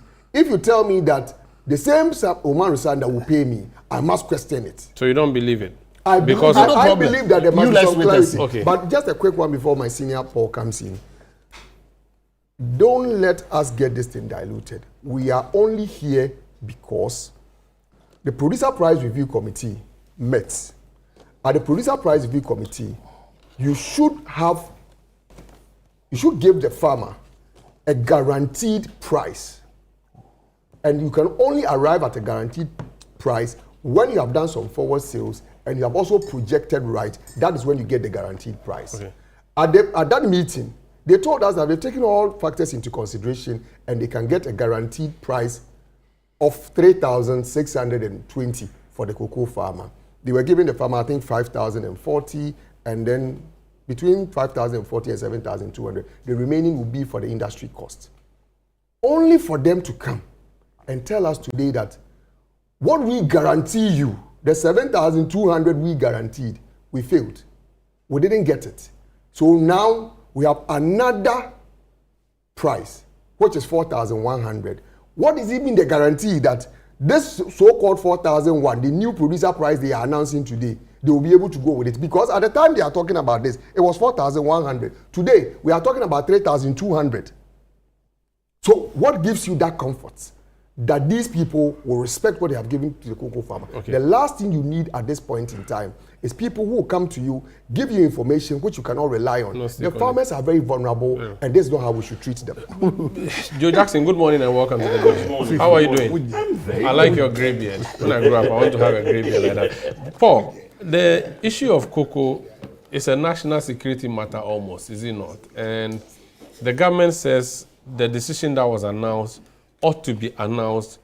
My question is this the time that we should be making the reforms? Well, reforms are necessary, but the hidden matter is the price of cocoa. You make an offer, the offer is accepted, and then you come back and give a counter offer. Politically, looking at this, it may be suicidal if it was an election year, but it's not an election year. So it appears the government has taken this bold decision, and this is the right time they can take this decision. Well, I think that the matters of cocoa have more than one strand to it. Listening to an argument on Thursday night, I understood that there's a hedging crisis as part of the problem. The politicians who like to blame each other. But the important thing is that however we toss the matter around, the question is the cocoa farmer happy? If we answer that question in the affirmative, then there's no problem. But if we answer that question in the negative, then there is a problem. And it is important for us to deal with that problem rather than politicize it and blame each other. If, however, there are obvious political missteps, it must be put straight clear on the table that this decision that was made is the reason why we are where we are. Often in Ghana, when something happens, we like to pussyfoot about it, beat about the bush without really nailing it on the responsibility. If there has been dereliction of duty, let us say so. I am wondering why it is taking the government that long to ask the Attorney General to go and look at something. Because right from the beginning of 2024, the leadership of Cocobod had been alleging that there had been wrongdoing. In all the interviews that had been conducted, Randy Abbey had alleged that there had been wrongdoing. He had said they had inherited cocoa unsold. He had said they had gone to discover something in the bush. All of those things had been said. No matters of responsibility were raised. And I really... No legal step taken. I really asked myself that question. That is Cocobod matter. Why don't they prosecute? Because we always hear wild allegations of something that is supposed to have happened, which is serious, and nothing happens. I was just reading on social media right now. Somebody says, why is it taking Cocobod 12 months to think about a legal action? So that began to, people began to be wary of the complaints from Cocobod. Because it started in March 2024, every interview there was complaints about something that had happened. So, but somehow nothing was happening. Now the president, after 12 months, says the Attorney General should look at it. If we look at the trajectory of how long it takes the Attorney General to look at matters involving, for instance, Yamin, the Ashanti Regional... Joseph Yamin, the Ashanti Regional Chairman of the MP, the National Organizer of the NDC. Now, the National Organizer of the NDC was said to have been investigated for something relating to Galamsey. Time after time, we have not heard anything about it. He and the vice chairman. Yes, so when the president says go and investigate something after 1 year of we hearing the thing and the investigation is now going to begin, we are not so sure what we are going to find. What is also important is that whatever has happened, we all have to then be honest with ourselves and look at whether the regime as existed in terms of everything else can be sustained. Is it a sustainable regime or should the regime change? If there has to be some change, we all have to be honest about it. Where the regime is a selling regime, all of the things they do, whether this, what CMC does, what they do in London, what they do with sports buying, what they do with futures, what they do with hedging, is not regulated. There's no CI governing it. Is it time for us to have a bit more transparency in the way in which Cocobod works so that I can go to my office in the morning, open my laptop and check what Cocobod is doing, and I'll see that Cocobod have sold 2 spots of cocoa today, or Cocobod have hedged. Cocobod hedge book has just been announced that for the year 2020. We don't get that information, so we really don't know what is happening. It's also important for politicians also to understand that some areas of responsibility, some areas of administrative responsibility are quite technical, and they do not lend themselves to common sense. You see, you can apply common sense in many, many ways. But there are things that are very technical that you can't use common sense to do. One of them that people find out, the people who go and study law, one of the things they find out is that after entering the law classroom, they get to know that law is not common sense at all. Sometimes they can even be at variance with what common sense thinks should be the outcome and what the law prescribes the outcome to be. So there are things that are not common sense. There are things that are common sense, and there may be many that are common sense. But there are some positions that are not common sense positions. You must have a training in some of the 1 or 2 or 3 of the areas. You see, some jobs come in 3 areas. It can come as telecoms, it comes as law, and it also comes as maybe administrative strength. You must at least have one of them. A television job, for instance, comes in 2 or 3 ways. It comes as content, it comes as technical, it comes as marketing. You can't be a leader of a television company when you don't have any of these 3. You can have all the common sense in the world, but it is not common sense. You really must have a certain technical training. And it's time that our politicians begin to understand that when we are in opposition and we think that, oh, this job is juicy. Yes, it may be juicy, but what does it require? Am I able to deliver it? And the leaders who also give these appointments must evaluate our people well and not just give appointments because somebody is my political friend and I think that this place is juicy and so I have to take him. I was making a point to someone last night that when I was growing up, in 2004 elections, for instance, the polling booth, those elections that happen on weekdays, the polling booth at the civil service places, they were usually empty. So Ministry of Trade, there was a polling station there. The civil servants were not coming to vote. They were not interested. They were conversing and all of that. Today, 2024 election, you take the poll, you see a long line of civil servants who want to vote. Do you know why? The civil servants are becoming frustrated that almost every job is being taken over by politics. That was not the way it used to be. A job like Director General of NCA, Director General of NPA, National Petroleum Authority, all of these were civil servants. Were civil service positions. Chief Director is the only one left. And I bet you the way we are going, by the next 2 election cycles, Chief Director will be a full political position. It also has to speak to the honesty and the dishonesty in our society. In America, they believe that every civil servant is political. So when they are changing, they change every civil servant and everyone comes in. They don't even call them civil servants. Those who occupy those roles, directorship roles, they believe that they are all political. So you go out. In Britain, they say that the civil servant is permanent and all the acronyms we give. He's permanent, he's anonymous, and there's a third one of the Ghanaian civil service. That's what we use now. The point I'm making is that increasingly we are bringing in all the civil service positions to be made into political appointments. I'm not saying it's right or that is wrong. We have to decide where we are going with the democracy. Are we going full throttle America, where the civil service is a political position? When President Kufo came in, he tried to manage it with the, what did they used to call them? What Akoto said was near the Ministry of Finance. Special assistants who were political appointees, but increasingly the special assistant's role was becoming a problem because where do you fit him in the organogram? It was becoming a difficulty. He's a political appointee. So now the politicians influence the existing organogram and now appoints budget director, chief director, go to the Ministry of Finance. That's the kind of thing that's happening. So do you see this at Cocobod and you want these things removed from Cocobod? No, is that where you are going with? This Cocobod thing is bringing to us that conversation that when politicians take over and they are distributing political positions, they must understand that some of it is not many, maybe 20% of it is technical. You can take your person there, that's fine, but you have to be sure that he's technically competent. The same way that you can't make anybody the Attorney General. The Attorney General is a political appointment. Is that a peculiar case? Yes. Anything else is different? That's what I'm saying. Every president, when he's appointing an Attorney General, he goes through a process because there's a kind of qualification required for it. There are certain jobs that are very technical. So the governor of the Bank of Ghana, you can't take me, that I'm your friend, and so you make me the governor of the Bank of Ghana. No, that's very wrong. Or even the deputy governor of the Bank of Ghana. You can't make me deputy governor of the Bank of Ghana. But the same will not apply to Cocobod. You can put anybody there, you shouldn't provided the person has a managerial Now that competence. We are understanding that Cocobod has a few strands to it. If you want to put somebody who is a seasoned treasury banker at Cocobod, you are fine to do that. From what we are seeing Cocobod does, these are the jobs. A lawyer, seasoned practice, you can put that person there. There are some, it's not a common sense job. That's what I'm trying to make. A journalist can fit a lot of roles. Well, it depends on the training of the journalist. What I'm saying is that some technical training is required to lead Cocobod. Anybody can say what they want, that it's simple. You are the boss, you can look at it. Yeah. You may not need the same technical training to lead Cocobod as to lead Lands Commission. Yes, Lands Commission may be a basically commonsensical situation with a bit of history, you can do it. Cocobod, you require something else. I won't say you require more, you require something else. Director General of the NCA.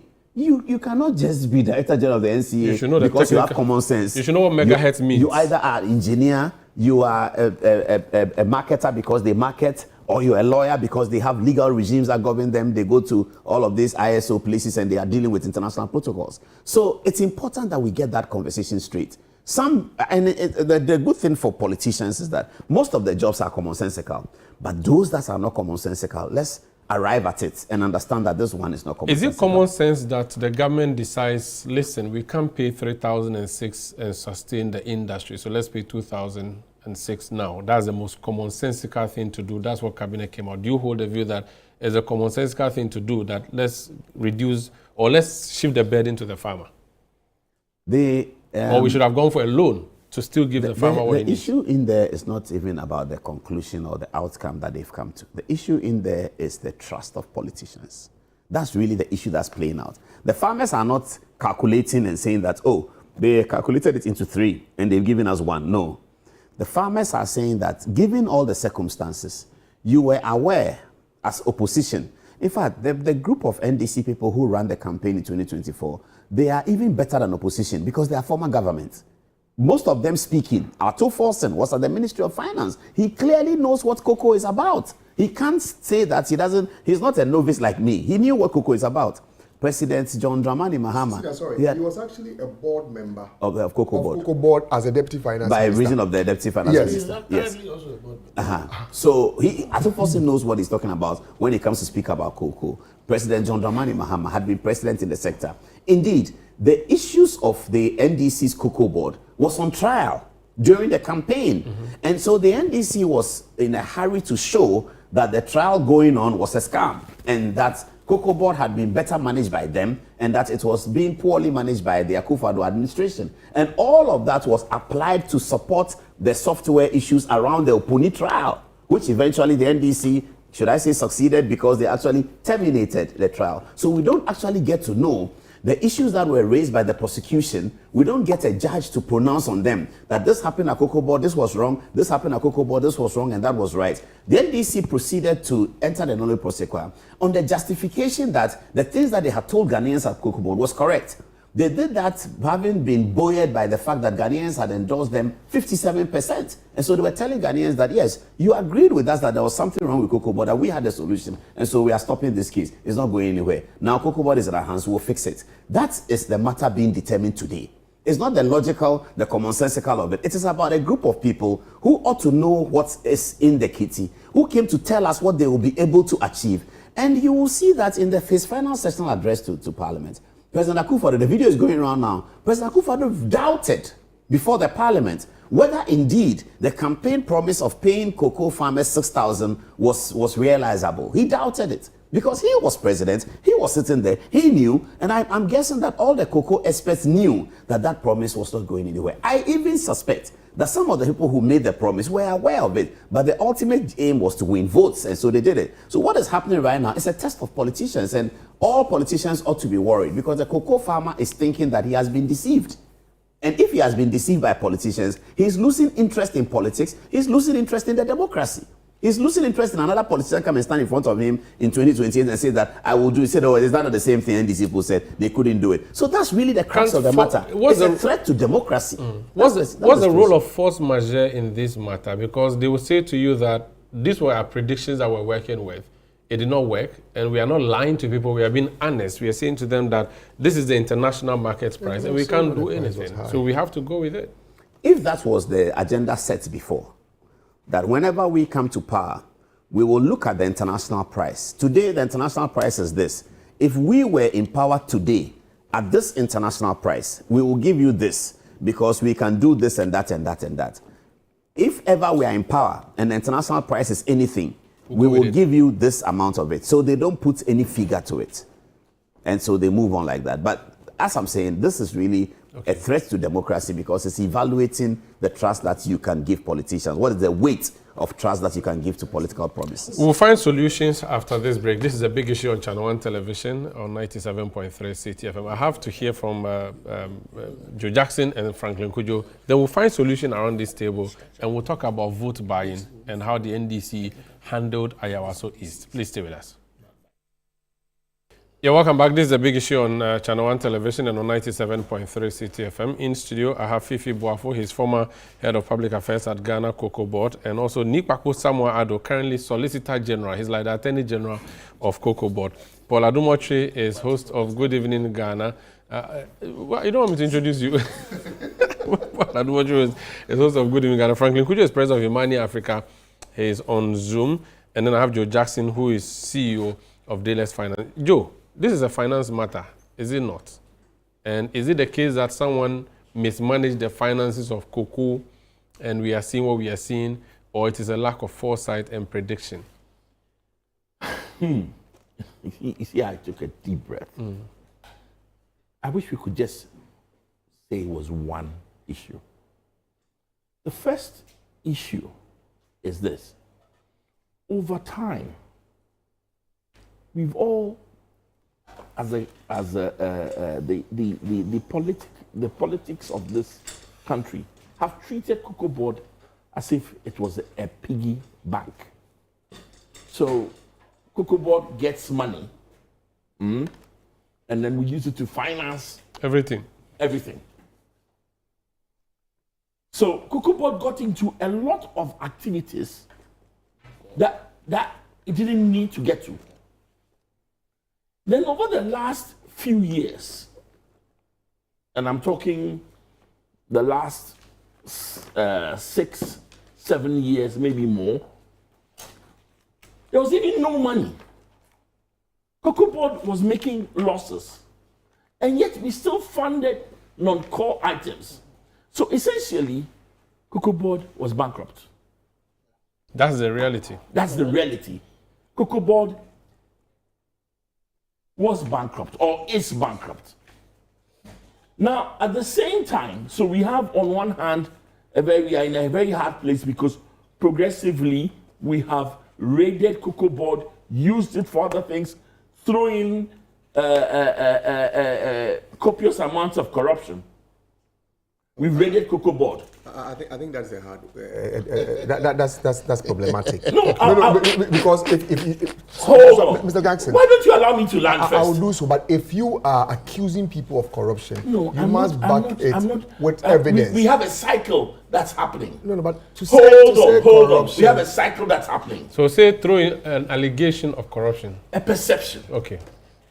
I've saved you. Perception. I'll send you invoice later. Perception of corruption. 3 years ago, some of us were shouting and screaming.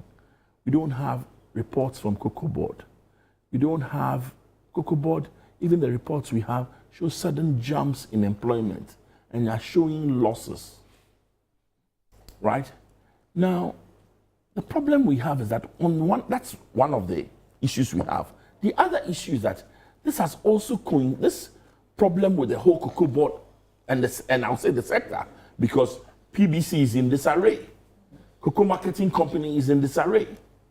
And this has also coincided in the last few months with a drop of the price of cocoa from where last year it was hovering, around 10,000, anything up to $10,000 a ton or $10 a kilo, and has now dropped between 3,000 and thereabouts. I mean, because it's a futures market, the price varies. Yeah. So we have, and what's happening is that we've got the two situations coming together at the same time. Cocobod is in trouble. The cocoa sector is in trouble. And that flavor is enhanced by the fact that cocoa prices have also dropped. Indeed, one of the things that is not being said when we talk about this, Côte d'Ivoire has also dropped price. Though. It's not correct. That's not correct. I beg to differ. No, that is not correct. Yes. And Brazil is 5,702. No, cocoa. Côte d'Ivoire has dropped price, but not as badly as we have dropped price. I am putting it on record. I have called CCC, the regulator for cocoa in Côte d'Ivoire, and they have not dropped price in Côte d'Ivoire. So I have data here. So cocoa producer price in USD per kilogram, official versus current effective prices. The one for Ghana, the official current price 2025 is 5.16, and then we have the one for Côte d'Ivoire is 4.95. And then for... And the source of this information is? This source is... okay, so there's... please check the source because this data is slightly old. Finance Ministry. Finance Ministry? Yeah. Dated? That's where I'm getting this data from. Because and it's part of an article written by Janku, who is with Ise Legon. I think there's a problem because you know what? I remember very well at the time Cocobod. Chief, 1 second. I'm only helping with some information. Okay. At the time Cocobod announced the producer price, I remember Cocobod came out to say that Ghana was paying more than Cote d'Ivoire. At the time, Cote d'Ivoire had not even announced their 2025-2026 cocoa price, and I think that data has been used. Recently, there were some people speculating that Cote d'Ivoire has reduced their price. I have checked from CCC, and that is not the case. Okay. Please go ahead. So there are multiple challenges. The other challenge we have is that our forward sales, given the challenges of 2023, 2024, meant that we have some arrears we have to meet. So all of a sudden, we are in a position where there's a storm in the cocoa sector, and we have to face the storm. Of course, the politicians will call out. They will say, when I left, it was like this. And in this year, we made the highest profit. We made a profit in this year. And the only little caveat there that they won't tell you, for example, is that Cocobod made, that profit was made in a year in which there was a haircut on cocoa bonds, so it kind of distorted the numbers. Then there will be a counter that you have hurt the farmers.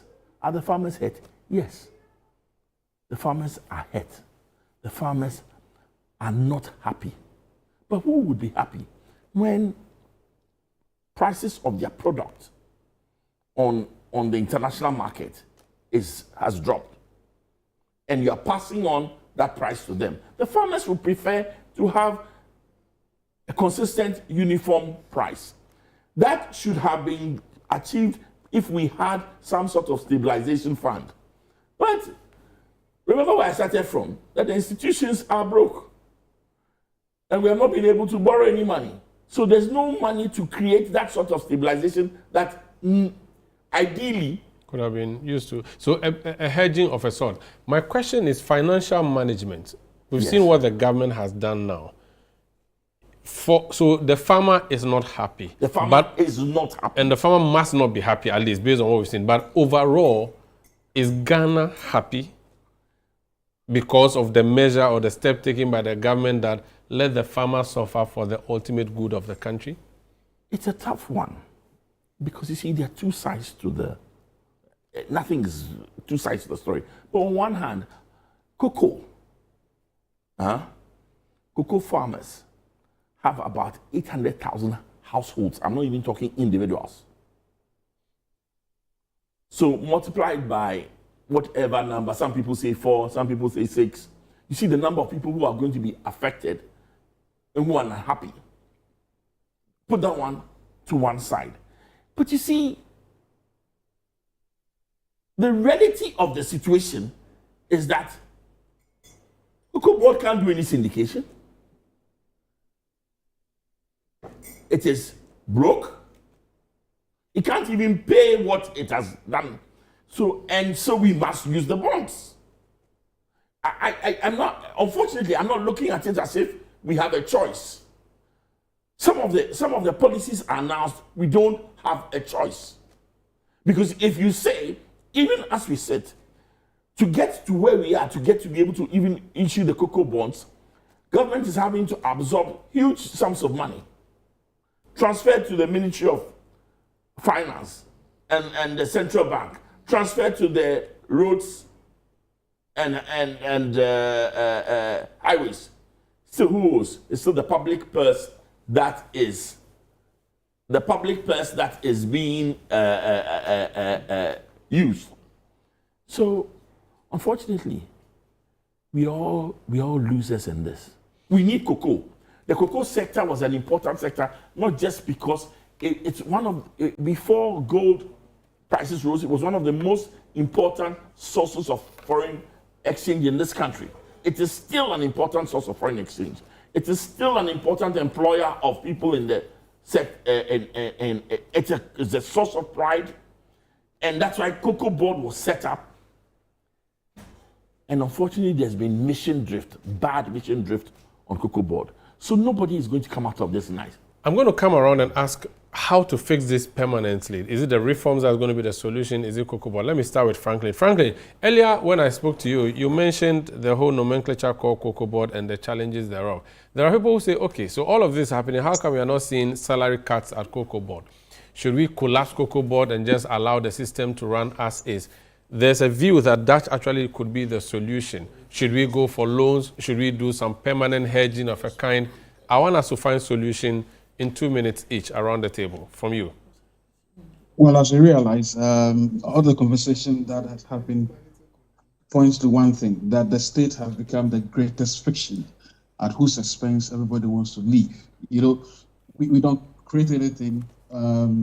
Farmers break their backs. And by the way, there's a history, a long history of this cocoa sector, by the way. I mean, if you read the works of, I've forgotten the lady's name, way back in the 40s. And then Peter Barr, the economist, the development economist who worked in West Africa.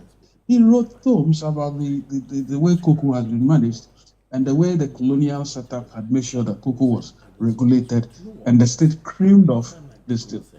I tell you what, the state has always priced in a haircut for cocoa farmers from the 50s up to today. And so it's funny that we are here again. By the way, we're going to get to this point. You asked for solutions. You know, not long ago, I think I heard Paul Sachs mention that Brazil is paying about $5,700, right? Paul, it will be interesting to know that the reason why Brazil could do that is because of the market forces. The state is nowhere near, the state is not allowed to play a role in the cocoa purchase and sale in Brazil. It's the market. So essentially what happens is that, look, the direct market access, farmers or cooperatives sell directly to processors or exporters. And what it means is that when world prices are high, they enjoy. And they pocket that immediately. And the same way, if the prices go low, they know exactly what has happened. In fact, in that market, there's the quality premiums that also gets a good price, which is why I'm sure you are getting the $5,700. Because the premium, because of the dynamic nature of the market, premium cocoa is priced higher. You understand? So essentially, the risks and rewards are shared. And the farmers know that when the prices are high, we benefit. When they are low, we also, lose. And the domestic processing industry is alive and vibrant. You understand? So, look, this market mindset is what I think we should all be encouraged. I do not understand why the state should be playing the role of collecting cocoa bags from farmers and then claiming they want to sell to outsiders, and then they cream off 30%. And then the whole edifice, and then the Cocobod is always living large at the expense of farmers. It should never happen. Okay. The best way to solve this matter is to dismantle, in fact, restructure the whole Cocobod. The Cocobod, if you still want it to play a role, should get about maybe 5% or 8% of the proceeds and let the 92% go to farmers. And farmers should form cooperatives, by the way, and get this thing going. Okay. I do not like this what I call interventionist that is just screaming on the back of heartbreaking farmers. Thank you. Thank you so much, Franklin Kojo. Fiifi, solution. What should be the way forward? You have worked at Cocobod. You are hoping to be CEO according to Kpakpo. Oh, really? Franklin thinks Franklin thinks Cocobod is too powerful. I have said it. Don't say you're a politician or don't say no. I've worked at Cocobod. I think I've played my part. I'm looking at other things. Going back to Cocobod is not what is on my mind. Hey, don't say this. Please continue. It's not what Camera, is zoom on into my his mind. face. Yes. But let me get. Let me do the work for Kpakpo on this. I share a different view from what Franklin is suggesting. Indeed, I have engaged Franklin on these issues because they did some work on cocoa and we engaged on that. Mm-hmm. I hold the position that scrapping Cocobod is not the panacea. Okay, of course. Because if you realize how vulnerable these farmers are, and you want to expose them to these multinationals, how would the multinationals treat them? I'll give you an example. Sorry. Just 1 second. Go and read Peter Bow. These cocoa farmers were haggling with prices with foreigners at the time. It's not new. But frankly, I respect your view, but I disagree. Okay. Yes, proceed. that is your position. I disagree. Yes, I disagree because these multinationals tell us one of the fights we had with them was that they are doing sustainability programs. We did some research on the sustainability programs they were running in Ghana, and out of every $100, what was going to the cocoa farmer was $17. But they say that is the amount of money they are committing to sustainability programs in Ghana. I do not think that these farmers, if you leave them in the hands of the multinationals, it will be in the interest of the farmers in Ghana. But beyond that, so keep Cocobod, but should you reduce the power of Cocobod? Should you introduce private sector players? Should Cocobod become a player rather than what Cocobod is now? We've already started that. From 1992, we had the deregulation. And that is where you have the license buying companies coming into the scheme of things. But they are all subject to Cocobod. No, Cocobod regulates them. Okay. Cocobod gives them seed fund when we do the syndication. Cocobod pays them. They deliver the cocoa to the cocoa marketing company. Note this. The government that is saying that, well, is bringing in private sector and all that, in the same vein is talking about PBC becoming the buyers bigger. I have nothing against it, but it runs against each other. At the time we are talking about private sector, we're also talking about state-owned. Because bear in mind, PBC used to be part of Cocobod. And from 1992 became, resourcing PBC is fine, but government must be clear on exactly what it intends doing. I believe that there are some concerns in terms of how much we are committing to cocoa roads, and we believe that instead of criminalizing it, I would rather suggest that there's a quota. For example, if Cocobod, a percentage of how much Cocobod is earning, will be committed to the roads. To the roads. But should the roads be at a specific area? I will support that. I will not, because there are some places, unless there will be a clear commitment on the part of government that the roads in these communities will be constructed. You know what, Ghana, our road construction has not been about putting our money where our mouth is. It's about who can lobby better and getting their routes fixed. But if there will be commitment on the part of government that the roads will be constructed, why not? It takes the responsibility of Cocobod. Very well. Kpakpo, let me hear from you too. We can't go back. That Cocobod route, cocoa routes issue was one of our biggest headaches when it came to our exposure. We can't go back to that. There's funding that is specifically being brought in by the Ministry of Finance. They decided this week to deal with cocoa roads. The minister has also indicated that within the road fund, there is for emergencies, because one of the arguments that some people made was that, look, in certain emergencies, it becomes difficult to be able to raise money technically within a week to be able to, let's say, put a bridge that is destroyed in a cocoa growing area. Okay. The minister has made it clear there's provision within the road fund. We are not going back to the era where non-quasar core activities became the main issues that we're dealing with, and then they became a conduit for the award of dangerous contracts where no provisions were made in the budget. We can't go back there, and we are left with a burden of 26 billion Ghana cedis to deal with. Let's focus on our core mandate. It is 4 billion. It is 4 billion. No, we've done the rationalization. So why are you quoting 26? Hold on. You awarded. The lack of candor I talk about in their communication. No. Hold on. The thing has been rationalized. Stop attacking the man. Let the man submit. Let the man submit. I was the one. There's one second. There's something the NDC has done since this cocoa matter came up. Instead of addressing the issues and let the public know the real facts, they've decided just to go on a tangent of painting the MPP black instead of addressing the issue. The cocoa road liability has been rationalized. We rationalized it. So why are you quoting the previous figure? You left us. You this was a process that was started by the MPP administration. You've continued with the figure has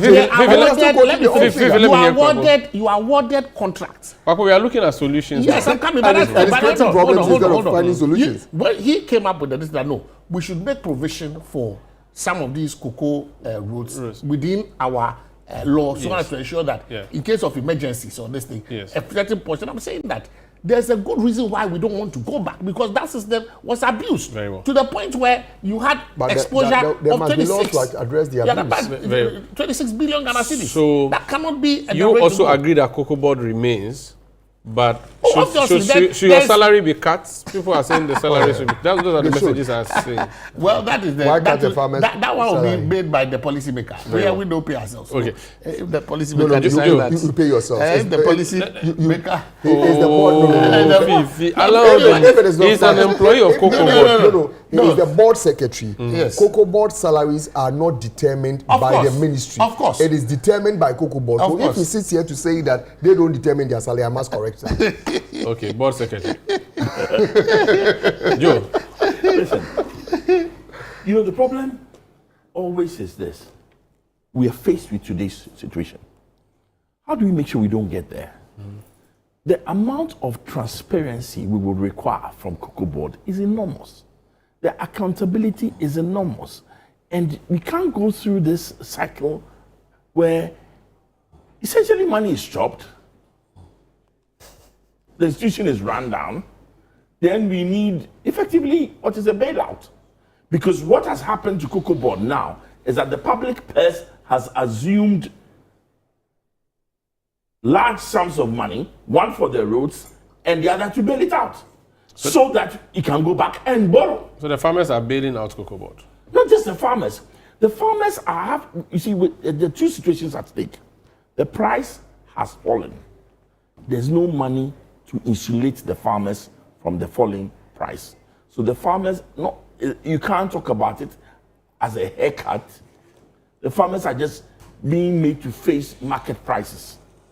That's one situation, right? Which is not ideal for the farmers and not ideal for the long-term growth of our cocoa industry. But there's no money. Mm-hmm. The other side is that we are also conducting a bailout of Cocobod from the public purse.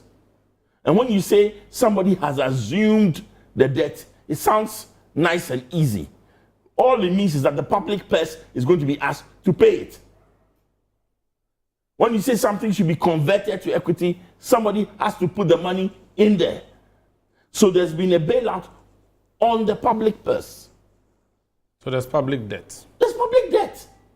Cocobod debt has now been turned to formally to our public debt and has added to that debt stock. Okay. Where is the accountability? What happens if Cocobod doesn't publish its results? What happens if Cocobod starts to make losses? Where are the mechanisms that we will put in place?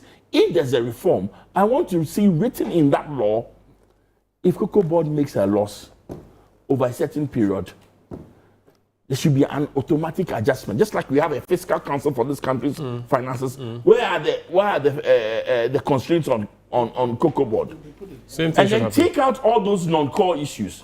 Cocoa roads, I'm sorry. There's a ministry that does roads. Let it do it. Let it do it. Liaise with the ministry to Scholarship. get your roads How done. about scholarship? They don't do Scholarship secretary. it's not like, you know the sad thing, scholarships are not a major, a significant So the part promise of to the whole do process. pension, the promise They to do health are an insurance, to emotive pay part school of the fees. process, but they are not a significant part of the process. Okay, that's very well. I have another issue. Yes. Should we be bailing out PBC? Should we be bailing out CMC. CMC? Should we revive a CPC? CPC? That's a big question. You don't think we should revive if it's going to help in our processing? Listen, the bailout required for PBC, for whom its properties have been garnished, effectively they've lost it. There's no head office. They have significant properties, but would it be easier to let it die than to revive it? Okay. So weigh the options. Weigh the options. Because if we revive it, who pays? Okay. Mario, it's you and I. We'll have another public company. We'll have another public company. And we've seen how our public companies have been faring. Paul, let me conclude with you. Solutions to dealing with this Cocobod matter. We don't want to sit around here talking about it in the future. I think that the step in the right direction is bring a new bill to Parliament. That's one way. to the extent that civil society and industry people will be invited as part of Parliament's processes in completing the bill, especially at the second reading stage where these things can be allowed. They should do enough and extensive engagement with stakeholders. At the end of the day, what decisions have been made and how they impact Cocobod's operations should be made sufficiently transparent. If you look at the gold industry, there's a bit more transparency in the gold industry than it appears to Ghanaians in the cocoa sector. So yes, we have to wait and see what happens. Okay, very well. Let me bring messages before we go to the next topic. Nana Hesi Okyere, is a member of the MPP, sent a message and says, in as much as the cocoa farmer has today received haircut from the Mahama government, why has the CEO and deputies also not received salary reduction? In the media tour by the CEO, Randy Abbey, with media soiree for some selected journalists, he talks of debt accrued, yet he bought 4 high-spec brand new Land Cruiser for himself and deputies with an assumed cost of $250,000 each. Is it true? You went to buy cars when you're having problems. Is that for operational use? I was for operational use. Cupboard. Okay. I remember when I posted it, the way they were insulting me, only for him to come and say that it's for operational use. Let me read a few more messages. Jones Addo, Jones Addo in La. He says, this government is the one that listens and takes swift and decisive action in order to ameliorate the plight of his people, and not the one that turned his deaf ears, even to the point when his citizens are dying. Abba Papa Abba. This one has no name, so let me not read it. Let me read from Kwablavi of Pokwasi, Benghazi. He says, previous MPP workers who worked in the cocoa sector have caused great financial loss of money to Ghana. All those who chop the cocoa money must be exposed and punished. Kwesi Reynolds in Agona Odobin says, now that the world market price has declined, which necessitated a drastic reduction of the cocoa price, will the salaries and allowances of those working at Cocobod to be reduced? A lot of people are asking for your salaries to be reduced. Sir Joe Baba in Bolgatanga says, greetings to you and your panelists. In fact, as the government wants to claim credit for the stable currency, the reduction of the petroleum products, which is as a result of the international factors, such as a rise in gold price and so on, they should also find means of paying the poor farmer and stop the unnecessary lamentations. Blueprint writes from Esikado Kitan, and he says, after duping the cocoa farmers, Dr. Addo Forson said what? The AG should start looking into fraudulent activities of former Akufo-Addo appointees. Wow. Was it not the same Attorney General who discontinued the activities, the prosecution of Dr. Openi? Last message. Mustafa in Lower Manya Krobo says, let's be mindful that the government does not buy cocoa, neither does it process it. They source it for the foreign buyers with a depreciated foreign currency against the local currency. The price must automatically be adjusted. This is the big issue on 97.3 City FM and on ChannelOne television. Let's do some politics now. The NDC has produced Dr. Baba Jamal as candidate in Ayawaso East. We're going to talk about that, but Dr. Bawumia, who was elected, has been working on uniting his party. There's a view that it's going to be a difficult work for him. We saw a number of people come to him to sort of in a way of uniting the party, solidarity. I even saw Paul Afoko. Paul, as a student of political science, Dr. Bawumia appears to be getting the people around the table. Oh yes, he would. And as I've said, if you study a little bit of the political history of this country, the opposition parties uniting is not as difficult as ruling parties uniting. In opposition, people sort of see their eyes clearly, as they say in the local expression.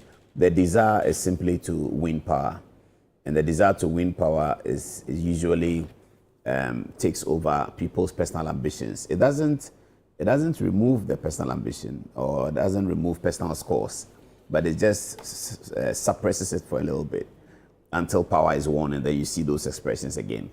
So Dr. Bawumia also has the kind of personality that aids this unity conversation. Even during the critical periods of 2023-2024, you would observe that in his campaign, he was able to unite to his campaign some people who did not like Akufo-Addo. I refer to the likes of Dr. Richard Anane of Ishaiso in Kumasi. For instance, he's been one of the principal opponents of Akufo-Addo in the MPP, but he was a big supporter of Mahamudu Bawumia.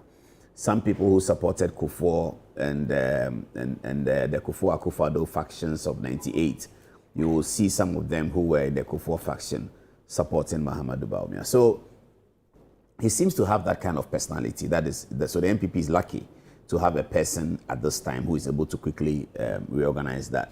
So the visit by Paul Afoko I saw in Kojompini, I wasn't surprised. It is two reasons pulling them. First, Dr. Bawumia's personality.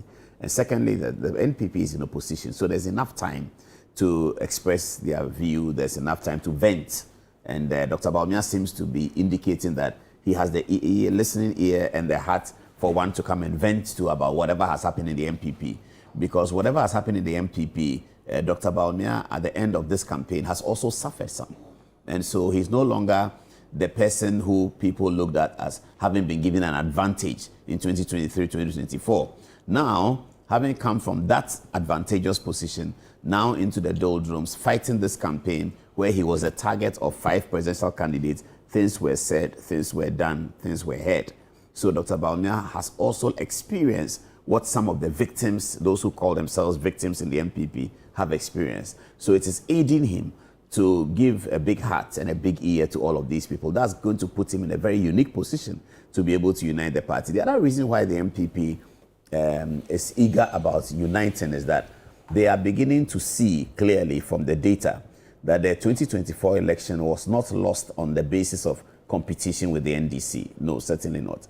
It was lost on internal disunity and an inability, therefore, to bring their votes out. If you like, take the elections. Really? The people who didn't come out to vote didn't come because of this? Was that disunity issue? Yeah, the disunity factored in it. So if I'm MPP and I'm in Ashanti region and I don't like what is happening in Accra, I don't like the way some parliamentary candidate has been imposed on me, all of the I don't like things is what caused people to stay at home. Okay. Now, if you look at the results of the election and you realize that if the MPP had maintained their results of 2020 election, they actually would have beaten the NDC in spite of everything that happened. Then if you look at the circumstances of the election and you realize that there will be very few people, if not negligible, who in 2024 wanted John Dramani Mahama to win or did not want the MPP to win, who will stay at home. The verve, the emotion, and the motivation was for the opposition. So that if there were a stay-at-home candidate as a result of the data, we can safely conclude that a lot of the stay-at-home candidates were MPP voters. They were not NDC voters. If there were 2.2 million and they were NDC voters, and you take 1.9 million of that and add it to Mahamudu Bawumia's vote, see what happens to the election results. So the MPP are coming to the realization that this defeat was not about competition and was not about a weaker brand. It was about settling our own internal difficulties. That if we had settled our internal difficulties and gone to the election even the same way we went to 2020, we said that realization is making people see that, look, let us align with a new leader. He has a great heart. He has a great vision. And the MPP do not even have to beat the drums on competence. They don't have to. If you hear Dr. Bawumia assess the problems of the country and you hear his prescriptions, you clearly know that he's competent. This issue about he's a liar because he said exchange rate was going to be this and exchange rate is this over an 8-year period, which was useful propaganda that was applied. It's no longer available to be applied. We have all seen the intervening matters which may have occasioned this thing. Some may believe it, some may not believe it. But certainly, you cannot pick Dr. Bawumia and call him incompetent in Ghanaian political parlance. That is not going to happen in 2028. You can say it however you want to say in 2024. In 2028, it's going to be a different kettle of fish. We are beginning to see the issues that are happening in the government. We are beginning to see the issues at Cocobod. And a few issues are going to come, which will then put into proper context the whole performance of the MPP in 2023, 2024. It's going to get into proper context. And when that context comes, Dr. Bawumia will stand tall. I heard you before the election, you were concerned about Dr. Bawumia's percentage win, or the percentage he won by. It has reduced from what he did the last time, which means you have at least 40% of the delegates rejecting him. How does he get them to come around? The fact that their leaders are coming around, does it mean they automatically come around? The reasons they didn't vote for him, will they follow him now because, yeah, he's a guy who has been produced, Kennedy has rallied around all of them. Do you foresee that easily happening before 2028? Well, that has happened before, so it can happen again, but it's not easy. It's not something that will easily happen. But because it has happened before, we can assume that it may happen again. Now, the competition of 2026 was quite different from 2024. Dr. Bawumia was 2023. Dr. Bawumia was opened up. He had stronger competition. The arrival of Brian Achampong was not part of the 2023 conversation, and Brian Achampong seems to have done quite well in mobilizing people. But if you look at the spread of Dr. Bawumia's votes, even at 57%, you realize that he's improving in some of the important areas. Politics, internal party politics is also very important with demographics. So if you are in an MPP contest, you are coming from an election where there had been stay-home voters, particularly in your strongholds in Eastern and Ashanti. You are looking, engaging Eastern and Ashanti and seeing how Dr. Bawumia is performing there to determine whether he's able to now bring out the vote or not. If you look at the data in that way, you'll be applauding Dr. Bawumia because you will see that he gained significant ground in the stronghold of the MPP, which is in Ashanti, which has always been the concern, that will Dr. Bawumia be able to rally the votes in the base of the MPP. In 2024, that didn't happen. And everybody is trying to see whether that can happen. As soon as that happens, he wins the election, that's for sure. As soon as Dr. Bawumia or an MPP candidate is able to rally around. In 2000's election, I was a reporter at the time, I was monitoring it. And I went to Dr. Kwame Amakoto's house, and he was not paying attention to the election. And I asked him why. He said, but with 72% Ashanti, it's over. He's not interested in any more results. The results had not quite come.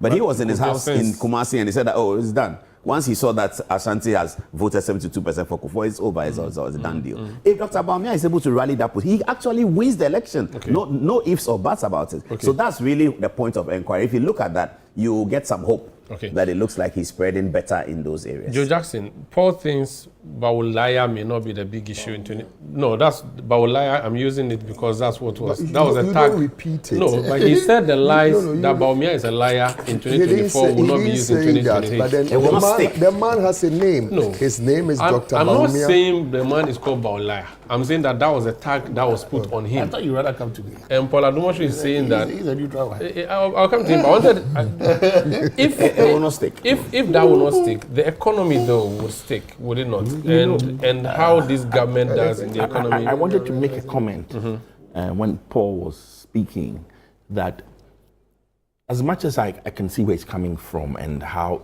the disunity at that time could have affected the MPP's fortunes, I think that will also not be giving enough significance to the hardship that Ghanaians faced in the run-up to the election and how the effects of inflation that went haywire. So it can't be disunity. No, I mean, disunity will play a part, but I think the biggest factor would be the economic hardship. And it was on multiple levels. For the middle class, DDP devastated. For the ordinary man in the street, inflation was dire.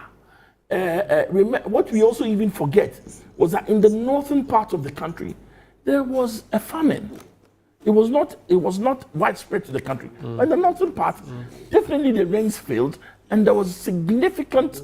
And when you look at inflation, you'd realize that the biggest problem was food price inflation, which meant that at the bottom, Ghanaians were suffering, and it was food. So when you look at that, I think some of the stay-at-home voters were, because they felt their pockets, their stomachs, their standard of living had dropped, and they couldn't, maybe they weren't willing enough to vote for an opposition party, but they would stay at home. Unity would have helped, but I don't think unity alone could have overcome you see, some of the statistics are dire. 2022, January, 1 cedi, you're paid 6,000 cedis, you go out to town, you do $1,000 worth of shopping. 2024, December, you step out into town with 6,000 cedis, $350 worth of shopping. It was big. It was big. You see, and it's hard for you, for me. We have to address that, and it will be important for every party to address that issue. So, in that bottom line, if you don't look after the well-being of the Ghanaian, they will revolt. So Dr. Bawumia is working on unity. Is there anything he needs to do about, and Paul made the point earlier that the public may be distrusting politicians when they say one thing and do another. The issue of what he said and what the economy ended up becoming under he and his boss's watch, does he have to start giving some reassurance to Ghanaians that, listen, on the economy, there were a few things we got wrong, but this time around we know what to do? See, Dr. Bawumia is in a difficult position because whatever happens, he has to acknowledge the legacy of the regime for which he was vice president. Mm-hmm. And yet you see that there's a consistent effort to distance himself from the regime, and even to say, even though he was vice president, even though he was head of the economic management, he was a mate. He was a mate, and that the decision making was slightly different. The challenge for him is to get that perception out. Let me come to Ni. I've always maintained one thing. And I'm sure during up to the election, you heard me say the same thing when we were all appearing on this platform, that Dr. Bawumia has a credibility crisis. The credibility crisis and a trust issue, a trust deficit. In fact, a credibility deficit and a trust deficit. Is it has or had? No, has. You understand? Even now? Even now. And will have? You see, and it depends on how he wants to approach it. Now, you see, when you compare with President Mahama, for example, there's the need. The two are not the same, but the approach is for me what is critical. The difficulty, and it's not easy to say that I'm part of a team as vice president, but I don't want to criticize my boss, the president, but I must show that there's a distinction between my style, and it's always been difficult for any vice president to show a distinction between his style and his boss's style. Atta Mills suffered that. He suffered that, but Atta Mills had to evolve by showing that he was able to disagree with his boss but still respect his boss. And that was the transformation that made Ghanaians begin to look at. You remember the issue of Poodle, where he was the tag was that he was Rollins's Poodle. Until he was able to show that I have the grit to be able to distance myself from what I deem to be the excesses of my former boss, and that I'm a man of my own and can stand on my own. Then Ghanaians began to see that no, this was somebody who could be differentiated from, because you remember his famous statement, I'll consult Rollins. That was he was demonized for it. So he had to go through the painful exercise of being able to show that he was able to distance himself from. That is the problem of Dr. Bawumia. You were head of the economic management team. How do you go out there and tell Ghanaians that even though you were head of the economic management team, the decisions, economic decisions that hurt Ghanaians, you are not responsible for them? There is a lack of candor, the lack of the ability to take responsibility for the actions of your government and say that, look, there is nothing wrong in saying that, look, there were issues and problems with some of the policies that the NPP put out. I am responsible for them as head of the economic management team. I can assure you that I have learned from that position, and these are the changes and reforms I intend to bring. Okay. He wants to run away from the negatives of governance that was in the NPP and take credit for the positives. So you hear him talk about digitalization. He is responsible for the digitalization of the Ghanaian economy. What about the economic pains that Ghanaians faced? He needs to be able to, and you see, what even hurt him more was going around the country and pretending as if there was nothing economic he wanted to discuss. When in the past, you were known for economic lectures. There was a finance minister who was doing that. And now you hear the stories. his spokesperson that is during the primary elections kept pointing at the former finance minister as being the one who was, and that he was not even listening to the cabinet and all that. Look, it's either he frontally deals with the baggage of the Akufo-Addo presidency, and it is clear that Ghanaians have not forgiven the MPP for the economic pain that they went through. If you face that frontally and tell yourself that, just like doing so, President Mahama said, look, I am responsible. I will fix it. Ghanaians, as we all know, can be forgiven.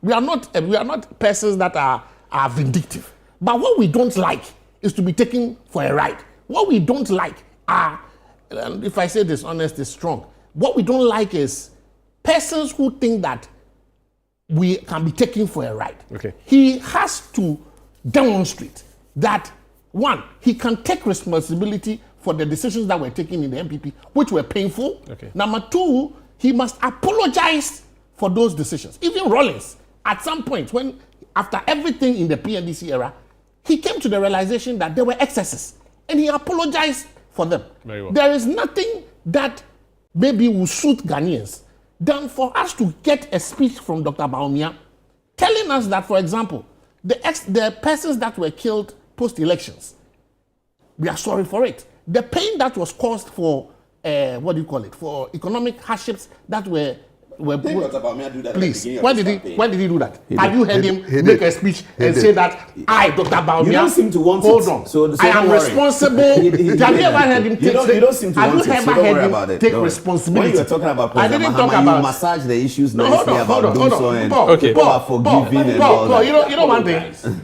I always like. I always like. Listen, I take responsibility is different from I'm sorry.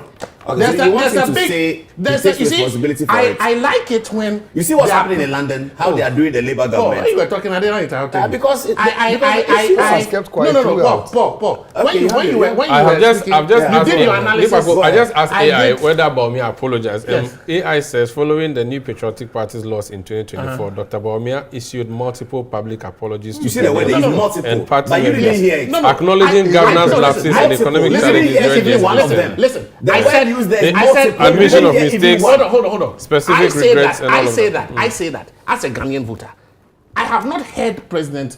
Even though he's done it multiple times. I haven't heard Dr. Bawumia come out after he did it multiple times. Paul, you have a right to analyze things the way you see it and to advise Dr. Bawumia in the like and the manner that you are doing. For me, as an NDC person, for me that is good because it allows us to be able to paint him the way we want to paint. And I'm telling you, for free, that for long as he is not ready, and I'm telling you that I have not heard him, fine, you can say that he has apologized for what I'm saying, number one, I want him to take responsibility for the economic mess that the country was in. Very well. You understand? To be able to, and not also try to sometimes rationalize this when the fundamentals of the economy are weak. The exchange rate will expose you. Look, be man enough and admit that I said it. And that he said it was true then, it's true now. Did you hear his explanation? Yes. Did you hear his rationalization for that particular I did. Did that amount to admission? Please, you see, I say as what is the rationalization that you did? I don't understand. He was asked. He explained that he was right then, right now. Play that for them. You're saying that the fundamentals are not. He did a comparative analysis. Tell us that the dynamics of the situation at this time and this time. Yes. You think Ghanaians are That's fools? what he said. But when you stay at home and they pay you, and you take water and you don't pay, and you take the pistol and you don't pay, something that has never happened in the history of Ghana, you ignore that one. And then you come back later and you tax me for it. You're silly. Yeah, but at the time, if they had taxed you at the time, we will die. We all thought that we would die. When in the history of Ghana has any president allowed Ghanaians to stay home and pay them? Sometimes let's put the truth on the table. That's what happened in Ghana. People were asked to stay home and they were paid. There was a Cocobod farmers like there's a COVID. Cocobod farmers you have promised them, you can't pay them. Akufo-Addo paid Ghanaians to sit at home and pay them, and you have ignored that. Listen, Paul, you can continue with this way of whitewashing Bawumia and making it look like Bawumia Tell me what I'm saying is not true. Oh. The Ghanaians stay at home and get paid. You see, the Ghanaians use water and not pay. You spoke. The Ghanaians use electricity and not spoke. pay. See, you spoke. I disagreed with a lot of the things you said, but I gave you the respect of not interrupting. When you are done. When you are done. It's not fair. When you are done. I'm telling you that, I'm saying that. Listen, as your political opponent, it makes a lot of sense for you to sometimes pay attention to some of the things that we say, because this, I think, is free. Okay. Dr. Bawumia is not a bad person. You understand? He has been vice president. For whatever it is, he has held the second highest position in this country. He was a heartbeat away from the presidency. You have a duty to what? To bring him back as a presidential candidate and to let him win an election. I am telling you that one of the perceptions out there that you need to kill is the fact that the man does not want to take responsibility for some of the hard decisions that were taken. Well. Those decisions were hard. Thank you, and Kpakpo. they were not pleasant. Thank you, but you Kpakpo. see, what Ghanaians want to see is the fact that this is somebody, when the times are tough and he has taken a decision, he will accept it. Very well. And so when someone like President Mahama was hit with doom so, one of the things that the speeches that he gave, which resonated very well with Ghanaians, was the fact that I am responsible for it and I'll fix it. Ended there. Thank you, Fiifi Boafo. That's not even correct. He didn't resonate. That's not correct. He didn't resonate. You know, the election by a but he million came back. votes. One second, Kpakpo. Can we hear Fiifi, please? Kpakpo. If you continue the way you are continuing. I was seated next to you when we were talking. Let's hear Fiifi. Thank you. Sorry. Kpakpo, John Mahama did not admit that he caused doom so. John Mahama is the one who blamed charging of mobile phones as the reason why we're in doom so. John Mahama is the one who made us stay in Doomsor for 5 continuous years. Even John Mahama, who made us stay in Doomsor for 5 years, Ghanaians accepted him. John Mahama, whose administration was characterized with corruption, and that was the topic every day we discussed in the media space. Ghanaians accepted him, and he's saying Dr. Bawumia will not be accepted. Oh no, John Mahama. I said there are two things. He has a trust deficit. He has a the one who had a reputation of putting Ghanaians in darkness for 5 years has been accepted. Because when the issue of Bawumia speaking, I asked AI. I've asked Mahama's issue to AI. 2016 admission. During the 2016 inspection, then President Mahama stated, quote, "We are not out of Doomsor yet," while asking for patience as his government worked to fix the erratic power supply. And he did not solve that. Online. Okay. He did not solve that. That's one important point I wish to make before I even proceed. Yes. Kpakpo says something. He says for him as an NDC member, he will want to paint Dr. Bawumia in a certain way. He didn't use those words. No, he said it. No, he didn't use it in those words. Maybe if you're implying. He said that. No, listen to me. I were here. I said, listen to me. I said this, that so long as Dr. Bawumia does not admit to the economic hardships and the measures that were taken by the Addo government, he does not own up to them. There is this brush that will be used to paint him as not being someone who is honest enough to admit the difficulties of his government. Thank you for responsibility for it. That's a different thing, but then I'll still proceed. They talk about the economy and make it look like, okay, well, because the economy suffered at a point under the NPP administration, so it is practically impossible for Dr. Bawumia to come back. Bear in mind, from 2017 to 2020, we saw the management of the economy in this country. Indeed, Paul referred to it, that we went through COVID and its effect, we suffered. There are people who suggest that, well, as if because COVID came and went away, so all the problems that came out of COVID also evaporated because COVID left. No, it did not. We had to pay for it. George Jackson was talking about haircuts. That was about 700,000 people. Today, about 1 million cocoa farmers and more have received haircuts. And we are not even out yet. And this is just 1 year of the NDC administration. What is the cost of your electricity today? What is the cost of your water bill today? We are almost paying double how much we're paying for electricity, and we are just 1 year under the NDC administration. This whole smoke screen of economy doing so well, Ghanaians will judge. a wipe off in a very short time. Okay. Already, go on social media. Haven't you seen people talking about? Allow him. You don't see the roads. Land for me, Fiifi. Land for me. Relax. I think the last. So you're saying that the smoke screen will be clear? Oh, very soon. Okay. Very soon, because already people have started complaining about cost of things. Very well. And I am telling you that electricity, even government agencies, they talk about inflation being 3%. Inflation is 3%, but state institutions are actually increasing their costs by over 100%. NIA has increased its cost over 100%, and they say that inflation is 3%. Fiifi, end for me. Let me do the final round of discussion. We're talking about Baba Jama's election and how NDC handled it in Ayawaso. Is vote buying corruption? Is that what it is? Or is just politicians doing what politicians do, but this one was blown out of proportion? Franklin Kojo, the way NDC handled Ayawaso, I've seen you write on social media, you said it was not the proper way. You wanted what to happen? Well, before I get there, I think I need to make a little small point, and I'll advise to the MPP. Look, nobody should I don't think you should downplay the fact that you are more than the election seriously because of economic mismanagement. I mean, please be careful. On the other hand, I know that the MPP can actually decorate a rabbit and call it a donkey, and they're very good at that. But please, why are you doing that? No, it's a good thing. I'm not saying it's a bad thing. Okay. I'm just trying to say that the voter health is very sophisticated. I think the problem with the Bawumia camp is that the communicators around Bawumia are extremely distastefully annoying, and I don't think they realize.